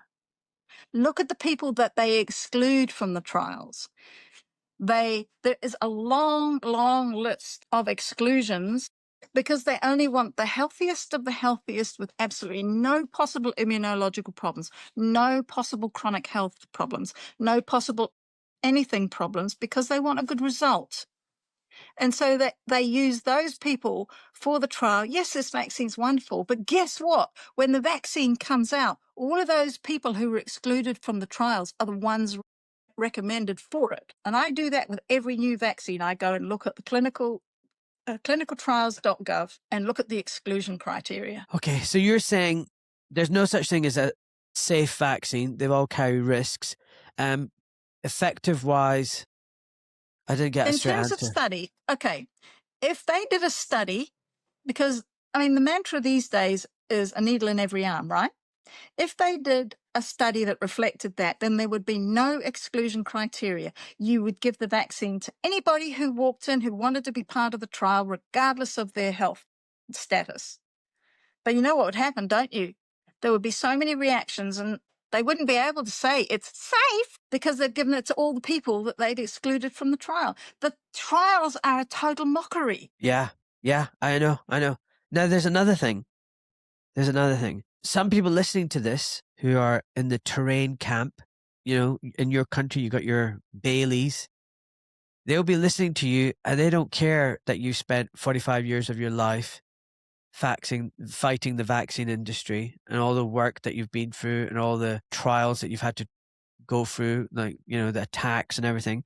They're going to say that you're in a cult. So here you go. Someone from a very prominent vaccine and terrain person sent this to me. He said, "You are in a cult. 200 years ago, a ridiculous and preposterous false idea was introduced, totally at odds with 6,000 years of evidence. Believing in contagion is only possible with cult-like behavior. Anyone pushing vaccines or germ theory is in a cult. The bottom line is you will not go into the room. You will not look at the evidence. Why on earth, why on earth do you not do this? By pushing germ theory, you make yourself an absolute menace to my children." What do you think of that? Okay, you put that article out on meningitis. Yeah, I got attacked for that. There is one of those people attacking me on that thread. Now, she did another reply this morning and I haven't got round to answering it. But here's my answer to these people. Okay, you guys, you don't believe in viruses. You don't believe in pathogens. You don't believe in contagion. And some of you don't even believe that there's an immune system because you don't need an immune system because there's no viruses and pathogens. Okay, I want you. And they don't believe in proteins or DNA. Or DNA. Yeah, that's the next one. What Yeah. I want you to do is to offer yourself to go right now to the leper colonies and start helping those lepers sort themselves out, since you think you can cure everything. You get that all under control, and the next Ebola or Marburg or whatever outbreak, offer yourself as frontline staff with no PPE to help to cure those people. If you think there's no viruses, no pathogens, no contagions, then you get yourself in the thick of it and walk the talk. And when you do that and you come out and you survive and not one of you catches it, not one of you dies, or not one of you gets sick, then I might even think about listening to you. But other than that, the fact is, when a person gets measles, quote, and survives it, it's very, very unlikely that they are going to get it a second time. If you're going to talk about measles being a detox, then whatever it is that is causing those people to have the circumstances that they need a detox is happening to everyone around them. And it's presumably going to be continuous as well. After all, we see measles all down the years. So that particular thing has got to be the case. So how do they explain Greenland, which in the early 1800s had this huge measles epidemic, and they didn't have another one until, I don't know what it was, 60 years later. But all the people who had the measles the first time did not get it when the people who were not alive when that epidemic went through got it. So, I mean, I've got to the point where these people come up with the most, they're talking about nothing, okay? How can you prove nothing? There's nothing there. It's between your ears. Prove it. Where's your evidence? You say there's no evidence for viruses. Where is your evidence that there is nothing there? Where is the evidence that we don't have an immune system? How do you think you heal when you get a cut or a fracture? Well, the same person I said, well, if that's the case, if you're septic, if you're dying, would you not take antibiotics? And this, I'm not going to say who this person is. They said, in the vast majority of cases, allowing our little helpers to do their job rather than trying to kill them off is the most definitely the best option. Extreme situations where the undoubted long-term disadvantage of killing off those who are healing us is outweighed by the extreme nature of the inflammation and products, I have been persuaded that on these very, very rare occasions, antibiotics may be useful. So to me, do you know what that felt like to me? That's like saying, I'm an atheist. But you know, when your plane's about to crash, you suddenly start praying to God. And it's like, no, you can't have it both ways. Like, you either think they're a problem or they're not. Like, what do you mean? In very, very rare extreme cases, I'll take antibiotics. It's just like, it's too much. It's too much. But you know, the funny thing is the pro-vaccine have a similar logic. Like, if you're saying that you don't want to have vaccines, then if you get that disease, we're not going to treat you, because you can't skip on one thing and then expect us to do the other. It's the same logic. You see, I don't usually deal with these people because they're brutal, they're rude, they're passive aggressive. As far as they're concerned, they're the only ones who's right. And there can be no other possible view, and let them be. Two things. They either walk the talk and prove it in the most dangerous situation, which medical science says is a pathogen. They don't take the treatment, they don't do anything for it, or they get out there and they cure all these things, since they seem to know how to cure everything. They either prove it that way, or they just live their life, and if something like that hits their household, be interesting to see what they do. I remember seeing, there was a video during COVID, and one of these virus deniers was in the hospital, and there was actually a video on YouTube. I don't know how long it lasted, and this guy was saying, "You can't be treating me like that. There's no such thing as a virus." And he's going on and arguing with them. He died. What did he die of? I suppose they'll say EMF or 5G or nano. I don't know what they will say, but I am not going to get into a public argument with them the way they are treating me and other people, because you are now, and everybody else, including Kevin McKernan and all the rest of it, you're controlled opposition. You're supporting the narrative, and therefore, I got accused of being a state propagandist. And I was like, well, what? see, here's the thing that they don't get.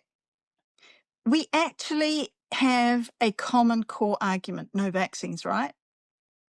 But what we've got is a situation whereby, because of a falling in trust that this must be wrong, everything must be wrong. And this is exactly what the pro-vaccine want to see, because it's psyoping the psyop. right? So Yes. we now, I mean, Kevin McKernan said it beautifully on his blog. He said, the health freedom movement is destroying and eating each other to the point where I want nothing to do with it. It's not constructive, doesn't help me in any way. That's how I have felt for years. Because you see, I got into this no virus thing. It would have been about 25, 30 years ago. And the first book I read on it was Hume's book called, what was it called? Béchamp or Pasteur. Big book. That's what it was called. And that was the discussion. That was the terrain thing. But you see, here's the thing. Terrain is real because by applying what I found in Filson Medical Library to my life, I was able to mitigate what the doctors call a primary immunodeficiency to the point where the joke is with my doctor that I'm actually healthier than some of her so-called normal people because I'm taking note. Now, that's the thing. If all of these people who are virus deniers are doing exactly that and lining up their health as good as possible, then they are vastly reducing their chance of getting anything. But that lady who's attacking me on the meningitis thing, I went and had a look at who she reposts. And she reposts, what's his name? Andrew Taylor or somebody or other. He's one of these no viruses. And he was talking about that the no virus camp is a cult in the way that they attack people, and it's doing themselves no favors. And here's somebody who's saying the worst of the lot are the Nova. I don't attack them. I mean, if you go and look at how I've responded to her, I think I've responded to her quite reasonably. I've stated my position, but she's not prepared to accept my position. She's not prepared to accept your position because you and I are both stupid and we're both wrong. Yeah, and then they go to the extreme where we're controlled opposition, we're evil, we're dangerous, we're the problem, and where have we heard this? We've heard this from the state, we've heard this from the authorities, we've heard this from the pro-vaccine people. Oh, you're dangerous. You need to be silenced and censored, and like, when do we ever talk like that about anyone? Doing the by default, they're doing the pro-vaccine job for them. The pro-vaccine don't need to do anything. They can sit back and eat popcorn and watch their movies because this is what's happening. So I said, whenever you are told you need to take a position, you need to take a position, you need to pick a side, you need to choose a team. You're doing the job of the evil people, because the evil people want that. They want that division. They want you at each other's throats so that you're not fighting against them. And I'm if you pick a team, you remove informed choice. So what's your team going to be? I'll never drive a car again because, Trump's bombed this and done that and we're not going to have any petrol. So now we have to, what are you going to do? Pick a side. I'm not going to pick a side. People need to take responsibility for their own health, walk the talk, prove it in the real life. So basically what they're doing is they're slipstreaming. Most of these people are slipstreaming people who say they're doing a research. Now, this lady who was attacking me on your one, so one of the persons that she posted was this guy who said, there's a De Graaf study on whooping cough which proves that there was no contagion. Well, I'm sorry. I have that study. I have read that. I've had it since it first came out. That study proves contagion. I don't know how the heck he was reading it, but it absolutely proved contagion because they registered the contagion and they gave antibiotics to stop the bacteria from going anywhere else. But he said it proved there was no contagion because there was no symptoms. But hang on a minute. In 2019, we had a big measles outbreak here. And I helped a lot of parents with kids with measles. And I believe there was something very, very different about that strain. It was certainly not strains that happened when my kids got it, but every time I went in to help a family with measles, I could feel it in my neck. I knew that my body was responding to it. I would have a few days where I was tired, but my frontline tissue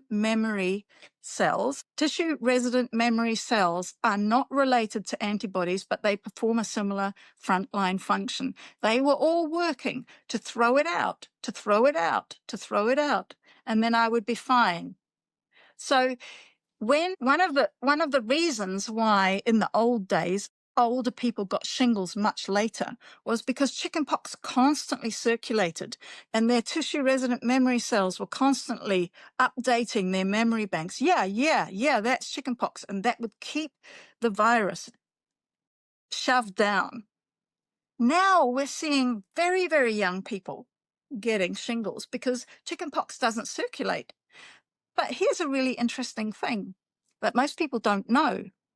Merck, when they first went to FDA to have the chickenpox vaccine assessed, they said, we are not prepared to do a chickenpox vaccine unless you approve a shingles vaccine at the same time, because we know that if we introduce the chickenpox vaccine, then shingles is going to come up at a much earlier age. Well, if there's not repeated contagion, no symptoms, but backup, refreshing memory, keeping everything in control, why would they need to do that? I mean, So is it possible that vaccines are doing something to your immune system, but rather than enhancing it, they're actually compromising it? They're disrupting the natural state that exists between us and the biome. And basically, rather than train it in an effective way, all it does is impair it, which is why you then get your chronic diseases, your autoimmune conditions, your allergies, and, you know, your body isn't able to attack the disease like it should be able to. I mean, I don't know if I'm yes. articulating And the myself answer properly. to that is a twofold answer. You remember how all of the COVID literature showed IgG4 increase every jab you get, okay? In 2017, there's 3 major papers. Divertopoulos is one of them. I think the Bernhardt, and there's 3 anyway. And they were talking about the fact that acellular vaccine works exactly like allergy shots. And I can send you the paper. And they were talking about how it completely twists the immune system, and the IgG4 keeps on rising to the point where the body no longer responds, which is one of the reasons why the acellular people who get the acellular vaccine are far more prone. And Cherry admitted this in an article in 19.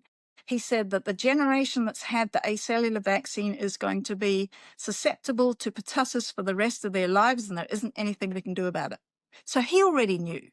So the whooping cough vaccine does exactly that. It skews the immune system. Well, my kids had them before we realized the danger of vaccines. All 3 of them had them. And last year, all 3 of them had whooping cough. So they had the vaccines, but they still got whooping cough. And it went wildfire for the for the school and our little village. Every kid had it. People say, like, there's no contagion. I'm like, what? No. And then they go, oh, all these symptoms are the same. There's no difference between measles and mumps and chickenpox. No, there is. There is. Bordetella pertussis, the bacteria, does cause whooping cough, and it's very classical symptoms and signs.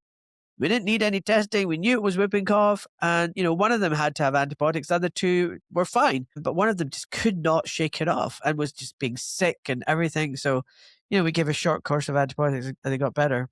Oh, God. Listen, I've got a splitting headache. I've had one like since last night. I didn't tell you this at the beginning, but I only had 2 hours sleep last night. My nose is blocked. I couldn't breathe from my nose. I've got a sore throat. But I did want to cancel the podcast because I really wanted to speak to you, but I just don't think I could carry on anymore. I'm just really, That's okay. but I want to I think fix we've ranted another. enough, haven't Yeah, but you've been brilliant, and I think I want to get you back on. But before I arrange a date for that, I just have one final question on my show, which is like, you know, you're on your deathbed, you're surrounded by your loved ones, your family. What words of wisdom and advice would you give to them before you die and meet your maker? Words are very important. You can either build somebody up with words or you can tear them down. So you have to be very careful of how you say what you say, particularly those in your own family. Never lie.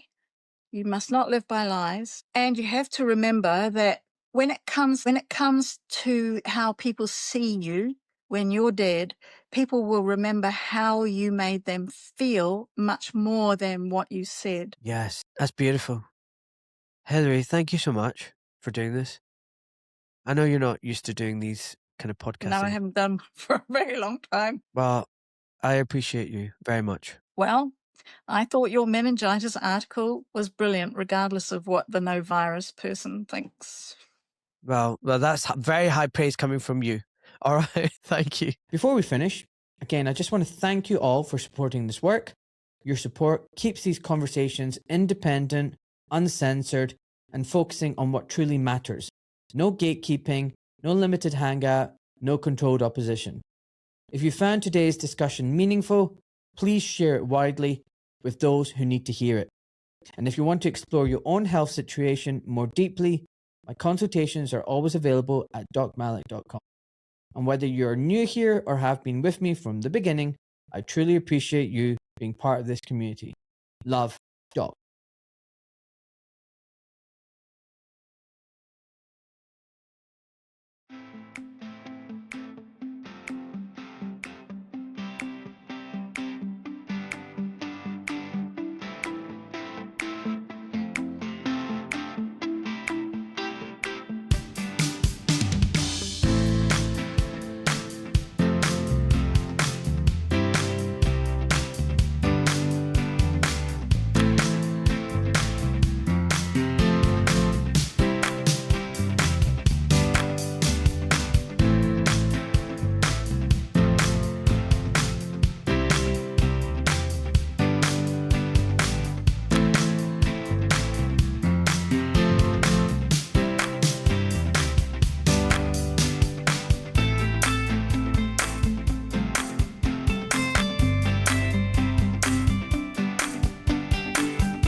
I, Ahmed Malik, am a private civilian protected by the Geneva Convention. My Substack, social media posts and podcasts are my personal experiences, observations and opinions. This information is for educational purposes only. Although I am a doctor, I am not your doctor and I am not providing medical or legal advice to you or to the wider public.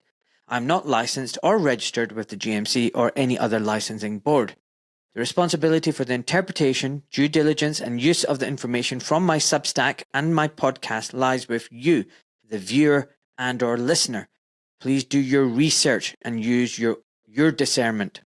It is not my intention to harass, intimidate, offend, defame, conspire, blackmail, coerce, or cause anxiety, alarm or distress to any man or woman, and the information presented here is done so with peaceful and honourable intentions. Enjoy, folks.